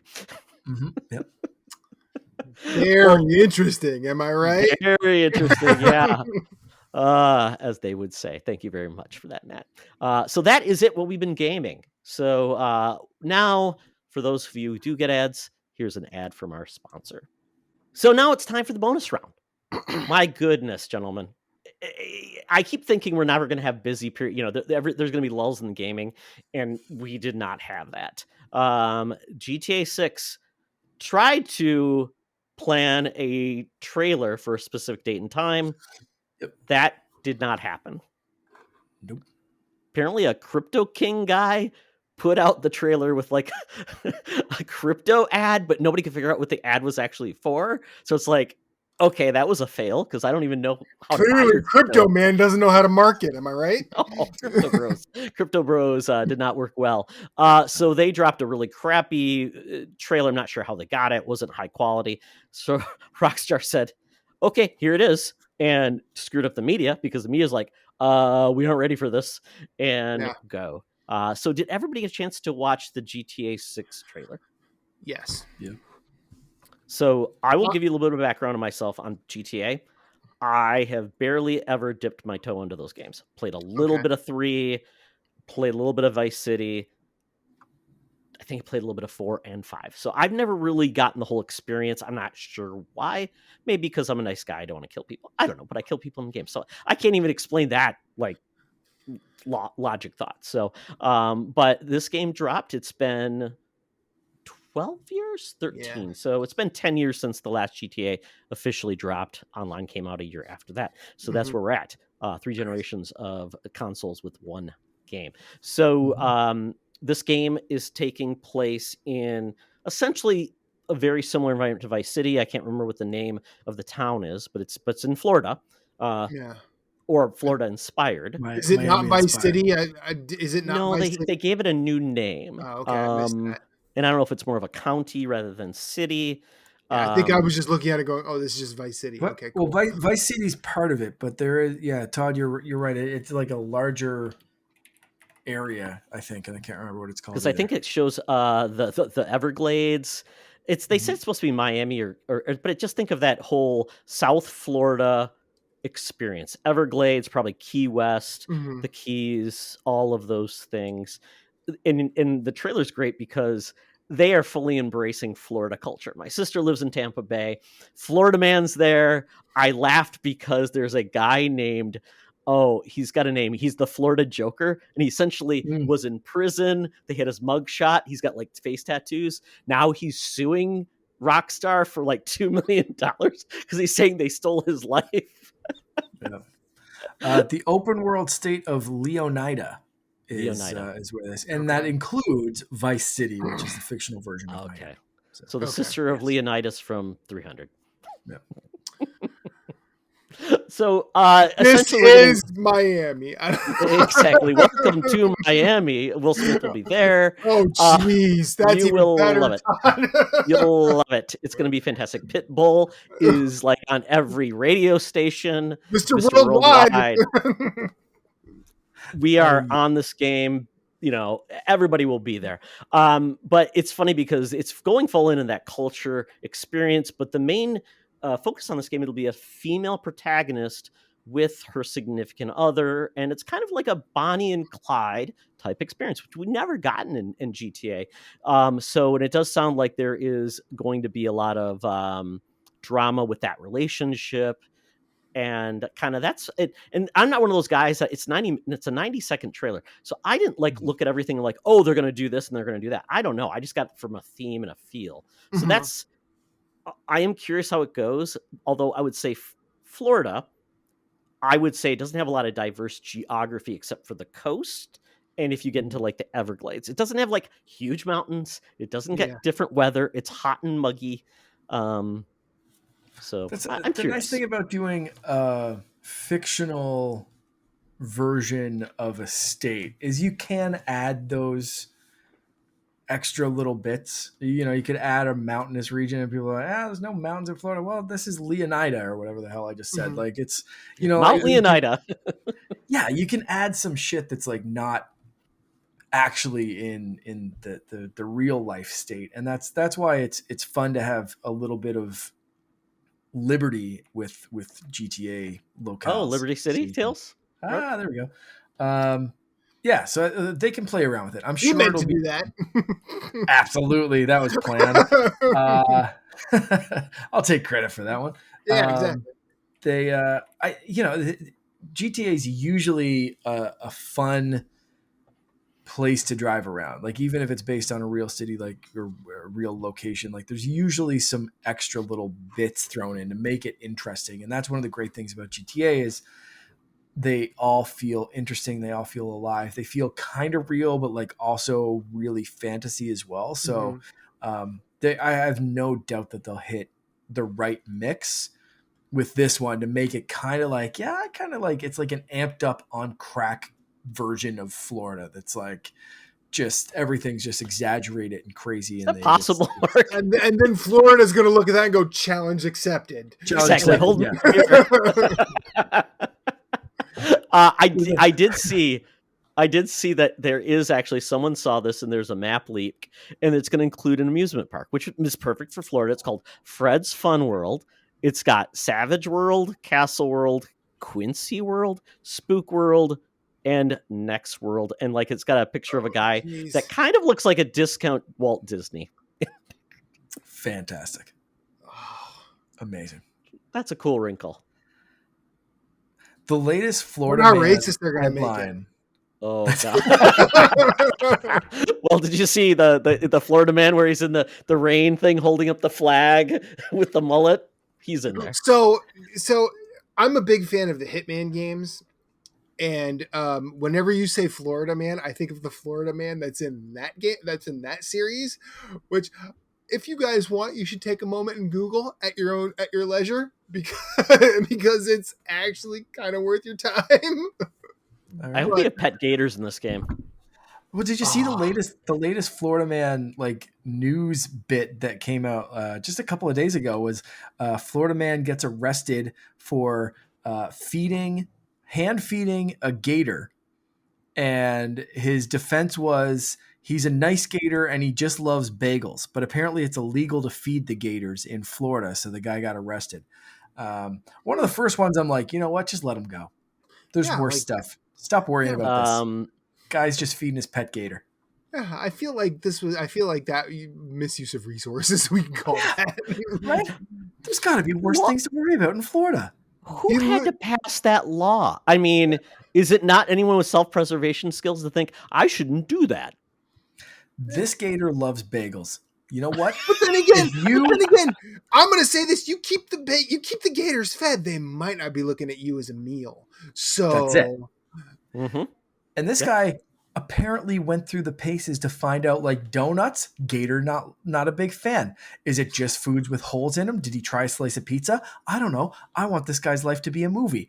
Let him out of jail, someone buy the rights, and let's get this guy a Pixar I want deal. this man's scientific method right now. Yeah, this Florida man's scientific method. He specifically said his gator loves his morning bagel. How did this come about? Yeah. I need to know. He's got a detailed food chart. Oh, doesn't like. Right? Okay, so I'm going to stick the donut hole inside the bagel, call this a morning treat. And it's like, nope. Gator didn't like that. Got to be just a bagel. You put a little schmear on it. What is. Ate the bagel, donut hole 100% intact. And it's like, Yeah. it's like, fuck you and your glaze, asshole. Doesn't have a sweet tooth. Doesn't have a sweet tooth. Hates garlic cream cheese. Loves plain cream cheese. Doesn't like the low fat version. Very picky. Somehow wags his tail for veggie cream cheese. Who knew? Doesn't like generic brands for some reason. Yeah. Got to be the good stuff. If you're not getting the Philadelphia cream cheese, I'm not interested. That's It's better. Well, Maybe Matt, you box are on the expert, right? You are expert on Philadelphia cream cheese. I mean, That's it. no, I'm a transplant. I'm not from here. Oh, okay. Yeah. so People you're- from here are the experts. I'm just learning. Okay. That's So. good to know. That's good to know. So, I mean, are you guys interested in this game? I mean, is GTA speak to you when it comes out? Oh yeah. For me, That not was so easy. much anymore. And that's not like, I'm not going to sit here and say I'm not even going to say I don't like the games anymore, because I didn't play 5 when 5 came out.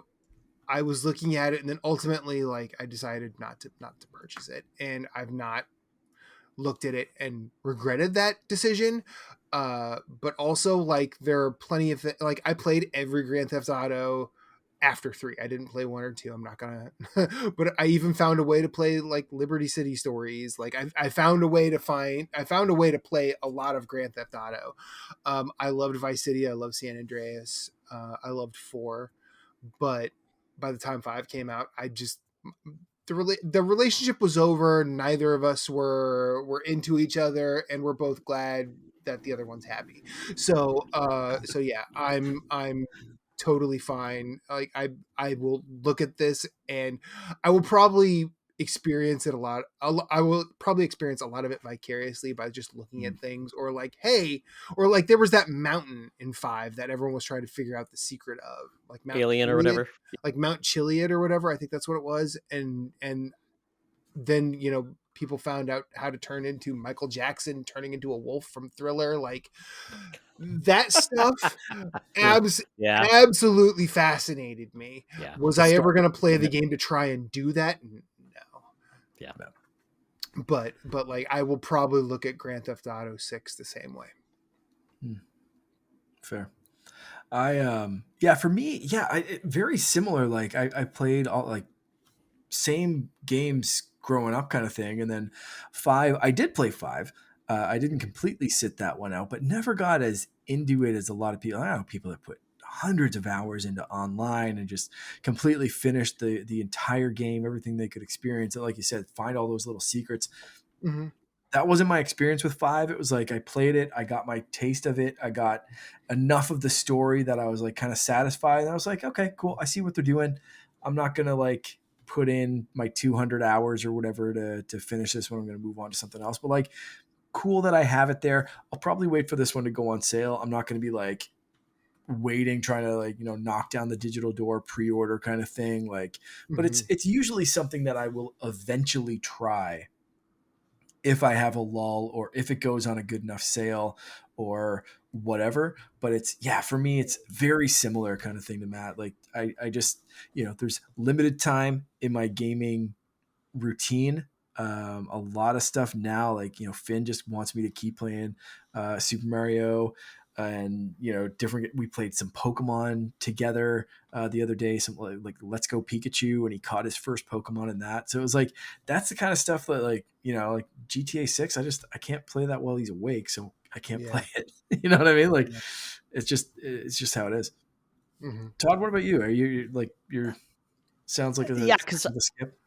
it's funny because GTA 3 came out at the perfect time for me, so I played a little bit of that, but didn't have at that time was in the military, so my opportunity to game wasn't great, so I did dip in that a little bit. Then 4 and 5 both came along when I had a very young child, and then even that's just not a game you can play with kids around. You can't. You're at the strip Yeah. club. You're doing this. Between language and violence and all that stuff, things. That's something where he's 18 now. Like, so Mhm. he may want to play GTA. I could care less. He's an adult now. Yeah. But there gets to a point where it's like, I know some people say, well, I know my kid and he's right. You know what? No one's kid needs to play that game until they are mature enough to understand what the hell's going on. Because guess what? Even kids that seem very mature aren't. They're telling fart jokes to their buddies. 100. They're looking for nudie mags. They're doing I all am that crazy stuff. 44 years old. I still tell fart jokes, sir. Well, that would be part of being a dad. I mean, that's what you do. And, you hone those fart jokes, Matt. I mean, if I time it right, a fart joke will be my last words, and that'll make me happy. On your tombstone. Pull my finger, please. Here lies Matthew Kiehl, told fart joke as he left. Yeah, I'm gonna have a finger sticking up from my grave. The hand of God. Yes. There we go. Yeah. So I am curious to check this one out. I do own GTA 5, like the newest HD version, so I may go back into it because people say it's like one of the greatest games of all time. So I just feel kind of like it's a huge gap in my repertoire of gaming. And although I think I liked 5 because of the hopping between different people, and there's one guy, obviously it's horrible. There's another guy that's kind of like the in between, and then there's kind of like the guy's kind of like the criminal with the gold heart. So that's kind of nice when you get a little bit stuck with only 2 main characters. I don't know if that will be like, I've heard there's rumors that potentially someone's actually like one of them is an undercover cop. Oh, which would add a neat not a kind of cop. like a Reservoir Dogs or something like that bent, Yeah. which could be kind of a cool way to do it. Because like you're actually, when you're away, you're actually informing the cops or you're doing something else and worried about being caught, looking about informants. Would they turn on you? That might lead to some interesting situations. Very cool. Yeah. But I always hated my car getting damaged, and then you had to do a heist job, get a car, and you get scratched, and you're like, "Damn it! Now I got to do that mission again," because the driving mechanics were so bad back in the day. Or some days you just have the right, you just have the right head on your shoulders. You're like, you know what? I'm following traffic laws today. Exactly. I was the safest And driver then, in and GTA then 3. you try, and then everyone else is hitting you, and I'm like, what are you doing? Exactly. It's absolutely no one thing. I mean, we haven't got a new GTA game since, or Rockstar game since Red Dead 2, which obviously was acclaimed. But one of the things that came out in that game, everything was too overly like realistic. Like I'm opening a drawer, I'm looking in the drawer, I'm picking up something from the drawer, or I killed a guy, I'm going through his pocket, I'm going. I mean, to me, that was just not fun realism. And it slowed down the experience. It was too monotonous. So I hope they haven't gone down the path of like going after reality versus to sacrifice the fun. So I hope they didn't. I take notes from that for GTA. Well, I feel like with the story in Red Dead, like because Red Dead 2 was like, I started Red Dead 2 and I got maybe halfway through it, and then I was just eventually like, I don't want to do this anymore. I didn't think it was bad, but I was just done. But I think with the way that story, I did find out how it panned out. There's a certain holding those things up in a way is a shot to make the player think about it. And now I understand that not everybody plays games that way. Not everybody plays games to think about things like empathy or consequences to actions or things like that, because largely this medium is power fantasy. Let's be real. But I think the use of that, there's a potential payoff. There's a potential payoff with the conclusion of that game. I could also see that 100% floundering for most players, or just being completely ignored. But that the reason that it's there is it ended up being a very nice thing for me, rather than just wandering by, hitting a button, all of a sudden you have everything that was on that person you killed, and you have forgotten about them. I just want the magnet, Matt. Everything just flies to me, like in Ratchet and Clank. Yeah, exactly. Come to me. Meanwhile, you have dead men's pants just flying at your face. Exactly. You got coins in there? I got it. You didn't realize those belts were magnetic, did you? No. Even GTA 5, like for as over the top as like Trevor or something could be, like it did bring a sense of realism that I think I kind of missed. The jokiness and stuff of GTA, and like the funniness, like I know like the online and some of the expansion stuff, but like there was that like the Ballad of Big Gay Tony, and like the goofiness that was inherent in the older GTA games, that it was like, we can't make this look that realistic, so we're gonna play into like the cartooniness and over the top violence. And like I remember we used to just like see how many stars we could get and just keep on going, 100%. right? Yeah. And like the older GTA, I think I found like I didn't really do that in 5. Like I found it was more monotonous or like more serious or something like that. So I wonder what direction they're going to go with this one. I do have a feeling they're going to lean more into the seriousness, but I kind of miss that jokey, cartoony GTA kind of feel from like the PS2 days.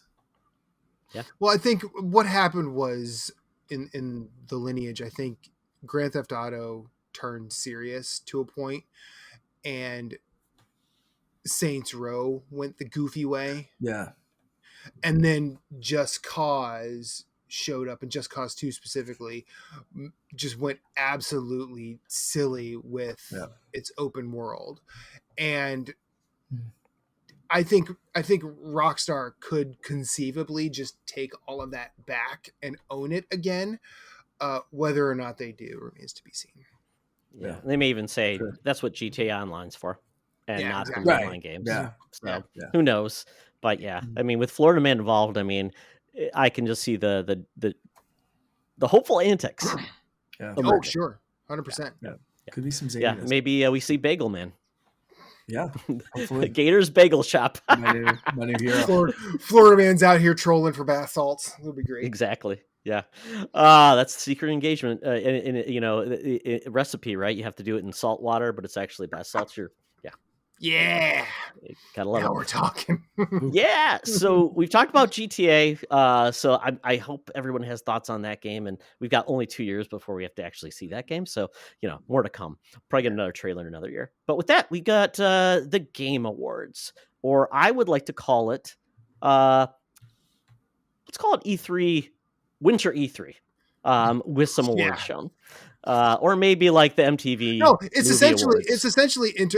winter E3 because the awards at E3 when they did them didn't matter either. Yeah, yeah. Ooh. So Like even and MTV Movie Awards is probably equivalent so to it as well. Yeah. while we're all lobbing little pot shots that are funny, I am going to say like I have a little rant.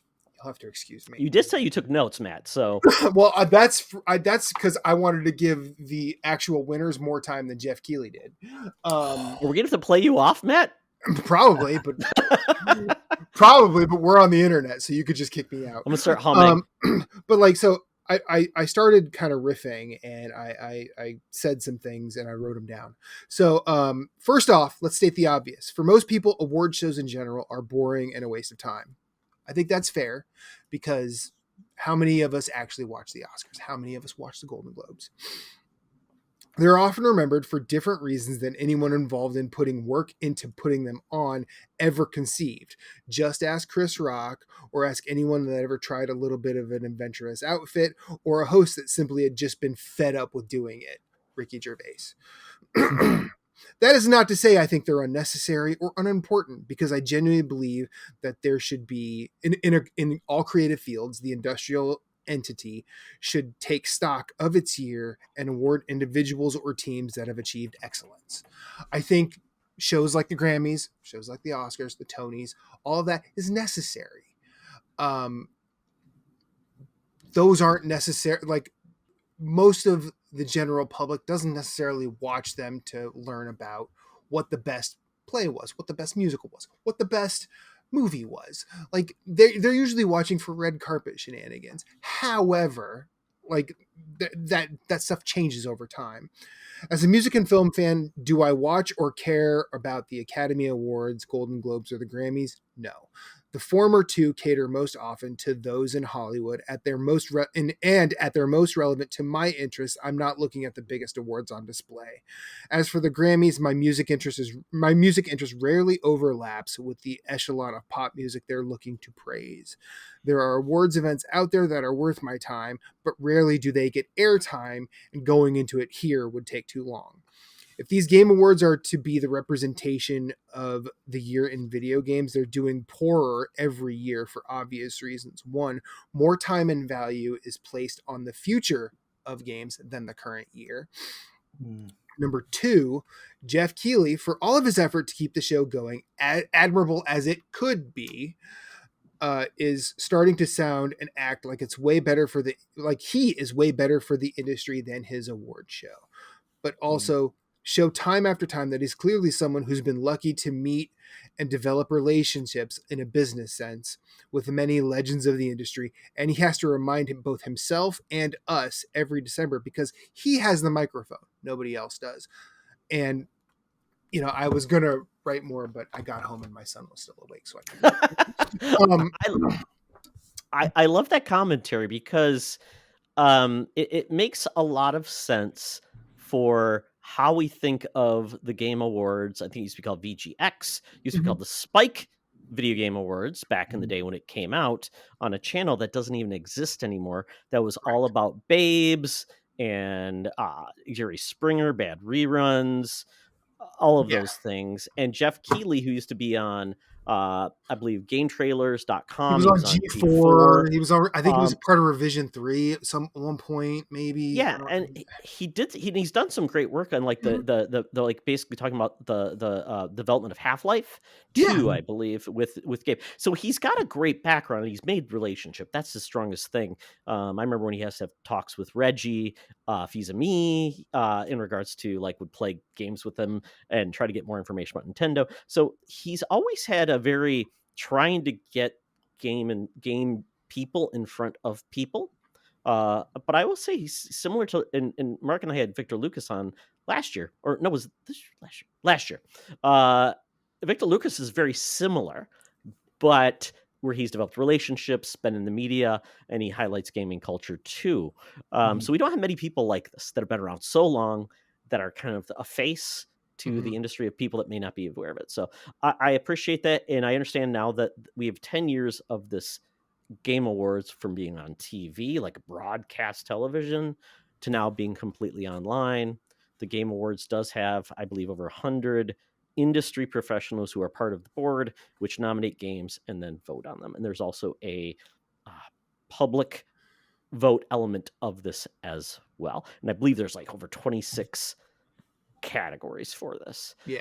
So that's kind of layering the state we're at and talking about what Matt's been talking about in regards to it's kind of a blessing and a curse what we have from even just what a award show is. And we have different takes on it. We have like the Academy Awards, which is a group. There's a board member. There's people that Mhm. are part of the Academy who vote for it. They're trying to make that more diverse. We have the Foreign Critic Awards, which is part of the Golden Globes. Hollywood Foreign Press, yeah. Yes, and then so we have very different versions of award shows. We have the ESPYs, where people vote for sports people, and then we have the Grammys, the Emmys, the Oscars, and am I missing anything? Well, I mean, You they're also the guild. Tonys. The Tonys are Broadway, but like also their guild award shows, like Yep. the Directors Guild, Actors Guild, Writers Guild. None of those are televised to any degree, as far as I know, or at least they have been off and on in my lifetime.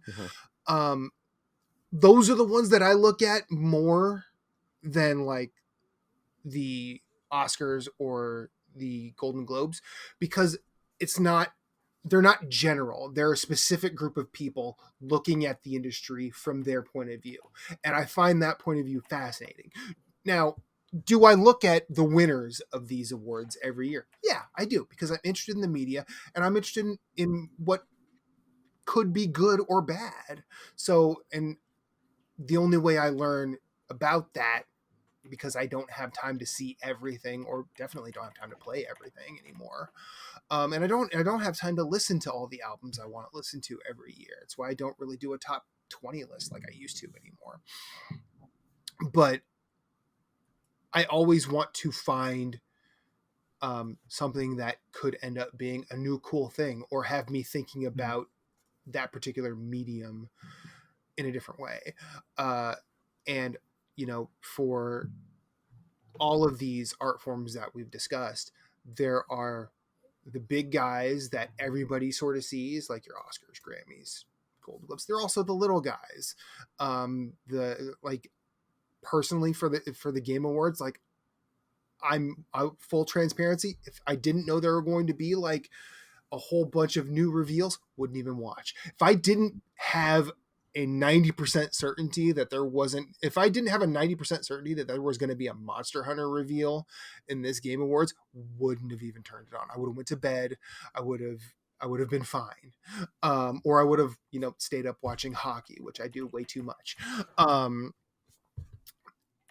But that doesn't mean that there shouldn't be a serious award show for video games, because video games is a very important art form, and unfortunately I feel like the art form is more misrepresented every year by uh by Jeff Keighley's actions on stage. Like, for example, like in the first 5 minutes of the show, you get him, you know, doing shout outs to Anuma, you know, good luck tonight, or like, you know, we know Hideo Kojima is going to be there because he's been there for the last like 5, it seems like. And most of the time he hasn't had anything new to say. So it's frustrating to watch that. I'm not saying that the Game Awards needs to go away.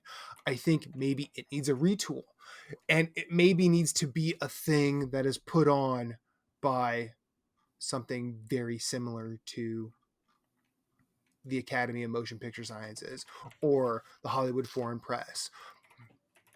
Is Jeff Keighley going to be the one to organize that? He could. I think he really could. I think it would take him a couple of years, and I think he'd have to take the Game Awards off the table to do that. I don't think he will. And I think that, and as I did say in my little rant, like he has done a ton of work to keep this thing going. Like if there's one true believer there, we can point at him and say, you know, he's done his work to get this on every year. And that takes a massive amount of work, more than any of us probably really could conceive outside of our day to day. But just because he does that work, maybe it's more behind the scenes work rather than I need to be the one on stage every year. Yeah. I mean, I'm not that's saying a problem for me too. like I don't think I think the wrong look is to have a Hollywood person come be a second fiddle, because we've watched that get proved time and time again. In fact, funnily enough, No Man's Sky developers who revealed No Man's Sky 10 years ago, like, and they were the, like, I don't remember, it was it was the guy from Community, what's his name, Joel McHale. Joel McHale. Like that was the one moment in that game where he was like, holy crap, video games are wild. And then the rest of the time he's like, yep, you're just in your mom's basement playing Call of Duty or whatever. Yep. And like it was funny to see that ship come full circle in a weird way. But I think there are plenty of personalities in this industry that would be better on stage. For in place of Kiehl, because I feel like they could do it better, even with, and I'll just throw it out there, even with someone like as curmudgeonly as Jeff Gerstmann is, or as absolute, I mean, with elf-like enthusiasm for the industry like Greg Miller has. Like, at least you know they can get on stage and do a job. And more often than not, that's why the Oscars have a comedian typically, because yeah. they can engage a crowd, energize a crowd, but then they handed it off to then presenters who are part of the industry that the show is about. But then they also pay tribute to Correct. the industry rather than saying, here's a new reveal. And you know, they should have the former winner of the previous year present the award. Nailed it. Why not? Right there. If they were great about it, they right should have knowledge and can speak to the genre. 100%. And you should probably talk about the games that are winning awards more, because actually show a clip of what the game is they're going to show. I guarantee you that anybody at that show is not playing half of the games that are on offer there. Yeah. Because honestly, like let's just take a look at some of the awards, shall we? Like ongoing game. How many people in that audience have played Genshin Impact since it came out? I'll bet you not many, because that's hundreds of hours of content. Who has hundreds of hours of time? None of us do. And it'd be completely unfeasible for anybody to expect that. So I voted for every category and was not knowledgeable about a lot of it. Yeah, and so like, and that's fine too. There should be space for that, Todd. Only allow me to vote for the things I actually am knowledgeable about. No, I can skip those. But also, like, if the people in the audience at that show don't know most of that, and I know I sound reductive and like an angry old man. I don't really mean it, I'm not trying to be insulting to anybody at that show, but I can guarantee you that not all of them played everything there. Correct. But for those things that those people didn't know about, there should be more information on them.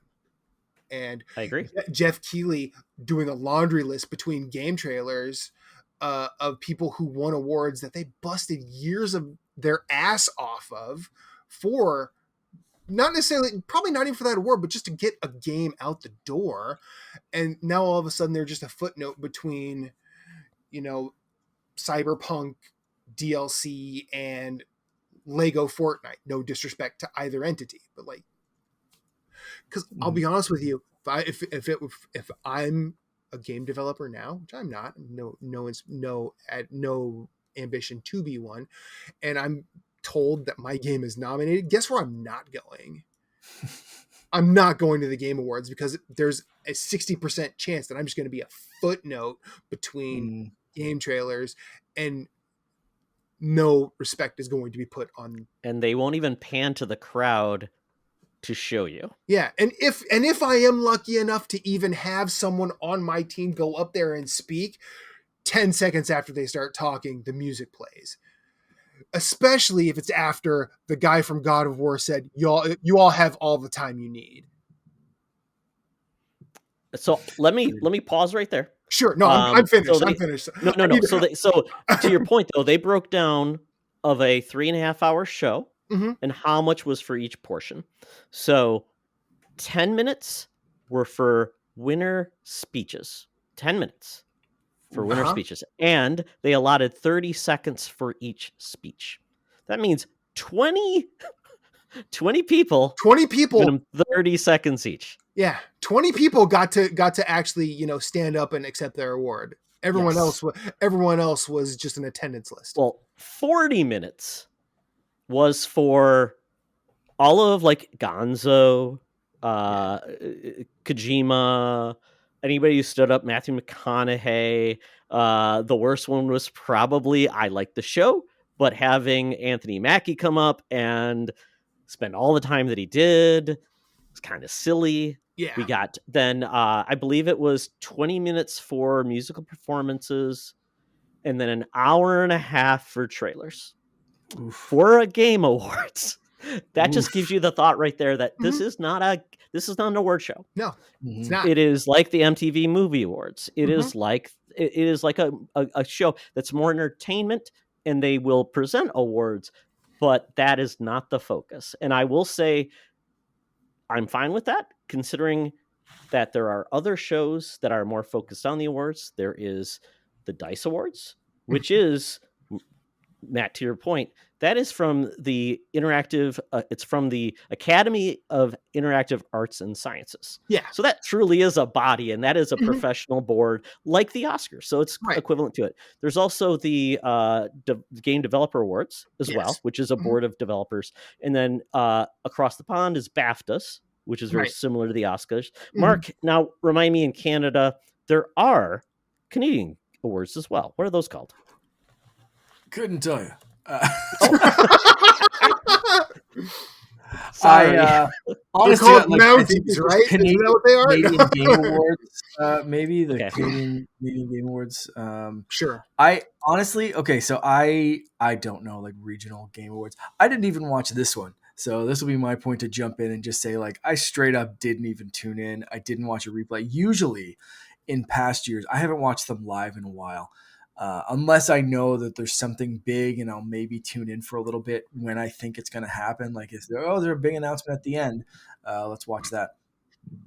I didn't tune in for a second this year. I didn't care. Matt, I think you kind of summed it up. Like, it's the Kiehl show of, like, who do I know? I'm going to give time to the people that I like. Like, Kojima's going to have his, 15 minutes to yammer on about creating a new genre. And, like, that's cool. Great. Good for the guy. He can do whatever he wants. Sure. But, like, when he can yammer on, and I read the headline of, the dude from God of War said his speech last year was longer than the Call of Duty campaign this year. Thought that was great. And then my brother was like, yeah, but then he kept going and it sucked. Oh yeah, he totally did. Yeah, it trailed off. Yeah, like it was the Seinfeld, that's my time. You should have just walked off. Right. And so, like, if he had have just been like, yeah, my speech last year was longer than the Call of Duty campaign this year. Anyway, thanks for this award. Peace. That would have been awesome. But, like, to allow him time to yammer on again. Like, he was just presenting. Yeah. Right? Like, yeah. At this point, I completely agree. Like, they need a new host. I don't really care about, like, who's voting on what and stuff like that. And that's sure. Cool, like, that you're – it's all subjective anyway. So, like – I respect that opinion. Like, I get it. I get where you're coming from. For me, I'd tune in if there was a new host and things were done a little bit I don't know, smoother or something like that, like a little bit, Better balance. tiny bit better balance. But I kind of disagree with the celebrity thing. I'd love to see someone, but you got to get the right one. You can't just get someone. It's like, oh, this is a big name. Let's Al pay them Pacino. money to right. Jack Black is who I'm thinking of. Like, we don't play Oh yeah, video games no more. Like that kind of like energy to it. Even if you want to be a little bit more serious, get a real gamer like Henry Cavill who can like bring that kind of gravitas, like wear a suit and like just, be a badass that also builds PCs and almost missed the Superman call because he was gaming. That guy. Yeah. Like there are some big name celebrities who are also gamers who could do it without, again, being like, just, I'm reading off a teleprompter. They paid me $1 million to do this. It's better than sitting in my Or house. I'm in the project. Here we So it's go. really marketing my project. Yeah. Yeah. So there's other ways to do it, but this year I watched the trailers. My brother gave me a little recap. I read a couple of news headlines and didn't watch a single freaking frame of the award show as it happened. So, man, they got to mix something up, and it's I don't know. I haven't heard good things about it this year, and you guys aren't convincing me to go back and watch a replay. It was like these. I mean, Jason Marshall said in the Secret Friends Discord that like his words are Kiehl has been 100% an awful host. Don't disagree with him, but if there was a steady decline of getting worse every year, this was the one where it just nosedived. I mean, it was so patently obvious that he was just doing a very bad job. Yeah. I think he's had 10 years, and to expect anything will change, there'll be small changes. He's like, we're not going to play off people. We're not going to play off music. Great. Awesome. I would not expect anything to really change in regards to the setup, anything like this, because it's the model. He has to have a lot of ads. He's got to do a lot of these things, and he is self-indulgent. And and none of that will change. You will not get him behind the scenes. And so I think we have to essentially say this is what it is, but we have to start getting people to say there are other places to get a real view on awards that matter from the industry. Start watching those, and maybe that's where the industry, and this is where I'm really frustrated with the whole industry itself. Sony, Xbox, Nintendo are huge. They make how much money? They should be behind this, highlighting their Steam as well. Call it Valve, whatever. Unless they do that, we're not expecting anything different. If Sony and Nintendo 100%. and PlayStation don't give two shits about this, then guess what? We're not going to elevate the awards portion of it, and we're only going to get like the dice, and where people will say it's there but never watch a second of it. So I don't know. We're all hypocrites. If that's what we truly want, the numbers for dice and those game awards should be growing every year, and Sony and those guys should be funding production elements, paying for whatever, and make it more like the Oscars, where Billy Crystal would do an awesome opening that would have the funny, like, talk about the year in review and making funny. You can do that effectively. You can have comedic elements. You can have great musical performances. You can show clips of every performance. There's a model that works and it's effective. And to say, why isn't Kiehl doing it? Because that's not what he wants. He wants his show, and to expect it to change when the numbers are probably higher than they've ever been tells him, why should I bother? So I don't know. That's my thought. I mean, he spent the entire show saying it's about games, it's about games, it's about games. Unfortunately, it's not about the games that came out this year. No. And or the craft of making them. And to your point, I know I'm a dude in a basement in Philly that has like leftover baby stuff that he's not using anymore. Like, who am I? But like you said, there are ways that this is done well. Whether or not that being done well is everybody's cup of tea, clearly isn't, because most of the time we just remember that time Bjork went to the Oscars dressed as a goose? Remember that time everyone was waiting for J-Lo's skirt to just fall off and expose her Remember when Will Smith got slapped? Remember when Will Smith remember when Ricky Gervais brought up a beer and just roasted the entire Hollywood industry? Like, like that's, no one remembers who won Best Picture that year. Yeah, the Well, only change this year was there's a lot more security, so no one's came up on the Jeff Keighley stage. That was the only change we got this God. year. So before our wives our spouses play us off to say, "Gentlemen, go to bed." I want to go through this really quick, so in a way that it makes sense. Okay. So in regards to winners Mm-hmm. and snubs, I just want just a smaller subset of what do you feel like was good and bad about the winners very quickly, because I know we've got to wrap up here. Yeah, Sorry sorry. to be that guy. I go long. I'm sorry. No, that's okay, but I know you guys it's later for you than it is for me. Eh. Well, maybe And Mark. Mark's like I can see him starting to glaze. A little after midnight right now. I am starting to get a bit tired. So yeah, let's Okay. I'll jump right in. Like as far like I kind of, and that was another reason that I tuned out this year is because like game of the year, I kind of figured I was like I want it to be Tears of the Kingdom. There's a potential it could be Spider-Man, but I really think it's going to be Baldur's Gate 3. Yeah. It was. I wanted the game of the year to be Zelda because I also wanted action adventure game to be Jedi Survivor, but that one had to go to Zelda because game of the year went to Baldur's Gate. So that was my disappointment is I wanted something with Jedi Survivor. I wanted I wanted the cast to get recognized or the game to get recognized or something, but that was just me personally because I love that game and I love the cast and everything else. I thought Cameron Monaghan did an amazing job. I thought the rest of the cast was incredible and gave really heartfelt performances. So I thought those ones were like a personal, like I wish they kind of won something more, but and I know they were there. So it would have been kind of cool to see, but that was about it. No like massive like oh my goodness surprises. I guess like Alan Wake 2, like Todd, you've been talking about that one, so I expected that to be phenomenal. It won a bunch of awards, right? So between that and Definitely Baldur's did. Gate 3, I think were like the two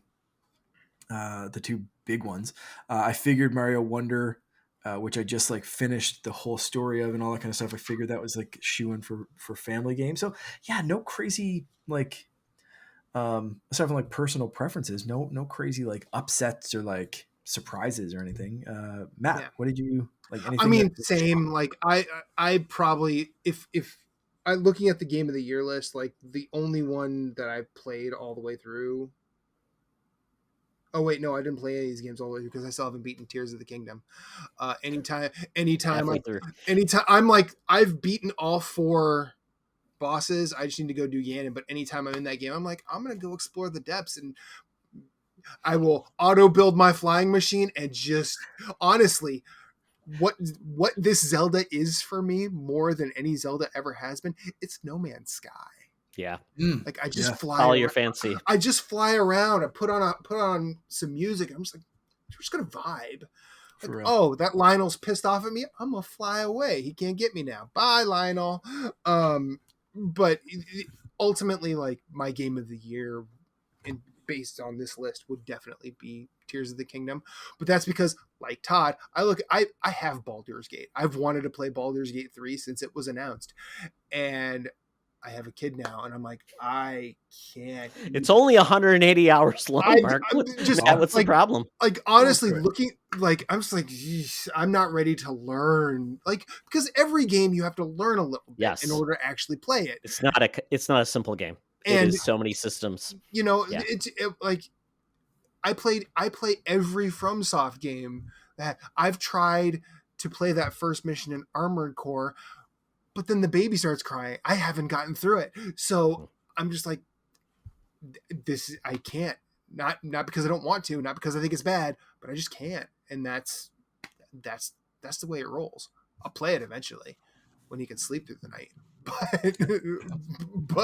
But until then, like, you know, I'll just hunt monsters. It's fine. But yeah, like it was funny to see Cyberpunk get ongoing game. That was my biggest that was dumb. I felt like every one of those other games got snubbed. Yeah. Like because every one of those games is a constant stream of updates. How does Fortnite not win that game every year? Because every year it's a completely different game. Well, I think because Fortnite is the easy one. Not to like because ongoing game really in this idea is kind of just a cipher for we need to give something an award, but it can't just be Fortnite every year. There will be a time, like I'll bet you next year we'll Has it probably, even won though? That's the yeah. thing. I don't Oh, feel like it's I ever. feel like it's definitely one. Has it? It's probably won I twice. think so. I can't remember. Okay. Okay. Well, if it has, then I feel like that's good then. But yeah. But like I've heard great things about the new update in Final Fantasy 14. I tertiarily follow Genshin Impact. My son loved and devoured I that game I until he I thought think I the mechanics of the pay mechanics got a little bit too high to get certain things. oh yeah, it did, but I played 60 hours of that game free and it was Yeah, fine. absolutely. In Apex Legends, if there was ever a battle royale shooter that I should probably be a fan of, it's that one. Yeah. No disrespect to Fortnite, But if but you're a fan of Titanfall, play that game. exactly. And then uh what was I? There was another one. I feel so. I was looking at the indie games, and I don't think any of those are actually like indie games. But then again, indie is the most nebulous term to try and define in this game. I think Chance of Sonar is definitely Yeah. there because it's a game where I bet if you told a million people, they've never even heard of the game. I've heard a couple people talk about that game, and Okay. that's about as indie hell as it gets. Right. It Yeah. is basically a game about language. Which dope. Yeah. And then like no disrespect to like esports player or content creator or esports team or esports tournament. That's not who I am. I don't No. follow that very well. I don't know how many people knew any of those people, I to be know honest. a buddy of mine follows Rocket League so hardcore that he'll like send me clips of matches and I'll watch those and I'll be like, wow, that's pretty sick. I'll never be that good at that game. But that's my that's my that's my knowledge there. And then I was kind of shocked that Cal Lightsaber didn't get performance. I thought he was going to get it this time. Did Cal Lightsaber? I said Cal Lightsaber. Yeah, that's a So joke. That's a joke from the first game. Cameron Monaghan, Yeah, right? Cameron Monaghan. I just want to make sure, like, Cal Lightsaber, I don't know him. Yeah, that's Yeah. funny. Okay, well, I'll go really quick. Just very much, I was pretty much happy with all of these winners. I played all but Baldur's Gate for the games of the year, so I'm happy. Even though Baldur's Gate I haven't played, I just know how much people talk about the game and what it brought to the table. Very happy for it. My snub was Cyberpunk for ongoing, just because it was continued to get updated, get better, but not necessarily keeping a world alive. So that was kind of a huge miss. But yeah, other than that, I'm really glad that Alan Wake 2 got its flowers. Yeah. Surprised Sony got nothing, but ultimately Spider-Man 2, a great game, but other games were outperforming it. So no snubs there. Good Nintendo for they did the best of any major publisher. So kudos to Shout out to Nintendo. Pikmin 4, best strategy game. Oh, Hell yeah. Yep. It definitely did great. So yeah, there we go. So that is kind of the winners. If you guys want the list, it's out there. So check it out. And maybe you'll find a game that won that you never played. So check that out. So really quickly, just for favorite moments, you get one. Everybody gets one favorite moment from the show. Can it be a favorite trailer? Because I didn't watch the show. Absolutely, Mark. If you didn't watch it, I would say then if you didn't have a moment, I'll give you my moment. That is what I talked about. It's We Sing. It is the performance of the old gods of Asgard playing it, seeing Sam Lake, one of the developers, one of the ups on stage, dancing and performing. So excellent. Even if you've never played the game, just watch that performance. That was one of those things I just feel like, made me feel so good after playing that level and seeing how well it came together on stage. Best moment of the show. Nice. Matt, do you have a favorite moment? So my favorite moment it was the moment I watched for. I had a feeling there would be a Monster Hunter 6 reveal, and there was Monster Hunter Wilds. Why it's my favorite, not only just because I'm a recent convert to the series, but also watching. This is the first time I've started watching people react to those, and the way that Monster Hunter bigger fans react to these games is actually kind of wild, because they go into like the ecology of things that you see in the trailer, like why it makes sense versus it just being a bunch of animals wandering around, and then there are some that are bigger and angrier than others, and then some pulled out things that they watched this almost like the way I would watch a movie trailer, where you see composition of shots, you see the things in the background and shapes of things in the background. Those all mean things, and I that has been actually wild. Sure, that didn't happen during the show because the reveal was good enough for me, but yeah, I did like a lot of what was on offer for reveals, though. So I will say that. My Mark? genuinely shocking trailer for me was Sega's. Oh, I'm glad this came up. The Sega Bingo. 5. I was gonna cover that one too. Crazy Taxi, Jet Set Radio, Golden Axe, Streets of Rage, Shinobi, all in development, all coming out, like little bits and pieces of each one. The art styles looked really cool. Like, holy freaking crap, that was awesome. Just like the nostalgia factor, just the hype level, like, damn. Like, old devs that are still around, like, just from those old kind of days, like, this is how to do it. That's how to do a trailer. Like, holy shit, go home, everyone else. Well, Sega finally woke up. But just remember the Capcom 5. That's all I'm going to say. Oh yeah, good point. Because only one of those games ended up coming out, I think, right? Oh, Yeah. well, Resident Evil 4. You did get Dino Yeah. Crisis 3, right? No, was that? Yeah, No, that wasn't. That was on Xbox. Sorry. Yeah. I think Sega's going to pull these off because I think they're known quantities as opposed to a bunch of new Yeah. things. But yeah. So like that was great. I did also I have to give a quick shout out to the Windblown trailer. Oh yeah, the Dead Cells people. Yeah. Yeah. Great trailer. So cinematic. And the gameplay looked cool. But man, Sega was just like, damn, that's how to do a sizzle reel, man. Like, anyone else shocked that Skull and Bones wasn't canceled? Still alive. Continuously. Still alive. Play the music. February 16th? Yeah. It's like, is it actually coming out, or is it just another beta? No, it's coming out. That's the release date. Oh my god. February. Mark, ask for a code. Ask for a code, Mark. Yeah. Crazy. Blade being done by Arcane is cool. Like, it's gonna be great.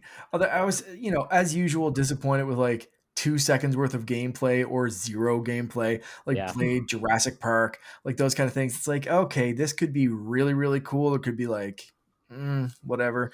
Until we see gameplay, sell me on it. But a lot of the concepts were really cool.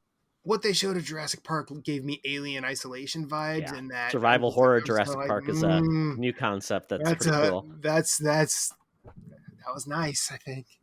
Yeah, I mean, and really quickly, I think a theme of the awards or the announcements was we're getting a lot of great game developers making essentially new games. That's amazing. Like you said, Dead Cells, that developer. You've got the guy that was behind No Man's Sky. Yeah. He's got a new game, and it's one planet. Holy crap! Well, I mean, one planet. Right, and that looked more ambitious than No Man's Sky did. I don't know how he pulled that off. But it's detailed. They said it's it's world map of the U.S. world, but it's got fantasy creatures, dragons. You can that's cool. I don't care if it's not real. Dragons probably exist back in the U.S. Why not? Why not? Yeah. Dave the Diver and Dredge got a crossover. That's crazy. Talk about really fun indie games. But for me, I mean, it's kind of cool how, I think Matt brought up Blade. Blade is amazing because this means now that most likely Xbox will get a Marvel exclusive. The team behind that was Deathloop. Deathloop is an excellent game. Mm-hmm. So I know Arcane also did Redfall, which was a vampire game. That's Austin, I think. Arcane Austin. So I'm excited for that. And that's going to be great. But the game that kind of just surprised me, and I love the studio, I love Supermassive Games. They make Until Dawn, those type of games. They're teaming up with Dead by Daylight to make a single player game. I'm a happy man. Mm-hmm. I cannot wait. I hope it's a better one of their games versus some of their most recent games. I hope it's more like The Quarry or Until Dawn. Mm-hmm. But that made me very happy. And you know what? I think this was one of the better shows for announcements because everybody showed up pretty strongly, especially like content that's just coming out. Like, oh, God of War is getting a new mode for free. It's getting not Hades mode. I promise. Exactly. Yeah. Yeah. Also, Which is then cool. Which it's 100% cool. I think. Like the yeah, fact that and then the they're last trying one, it. just Ori and the Blind Forest team Yeah. is making a new game as well. I know that studio has some troubles. Hopefully they fix that, but that game looks cool too. Yeah. Wow, Just wow. quick shout out: the Genshin Impact folks are making a game that I've been excited for 2 years called Zenless Zone Zero. It looks really cool, and yeah, that they finally had a full on trailer. I'm excited for it. Yeah, I always get those messed up because I mean Honkai Star Rail is the other one that's out that they did as well. Yeah. So yeah, all different styles. So very, very cool. Mm-hmm. Well, I hear the orchestra winding up to play us off. So it is now time to end the show. They've But played a mixtape and gotten tired at this point.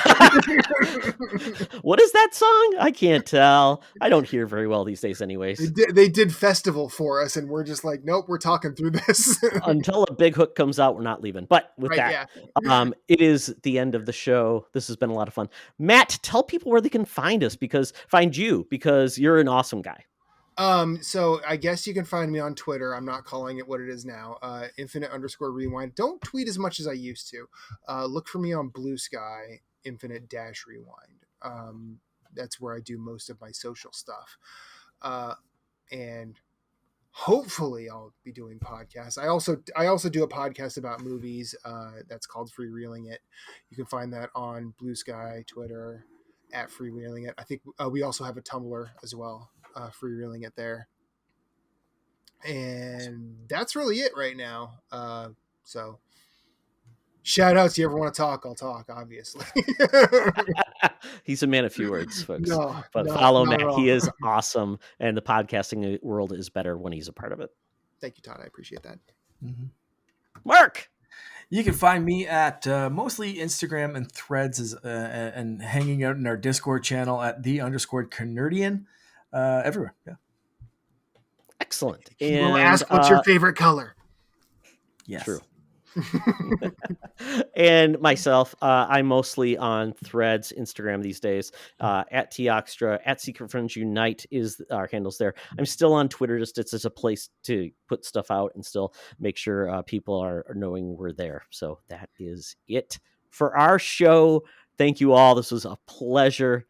And remember, folks, it's always better to game together.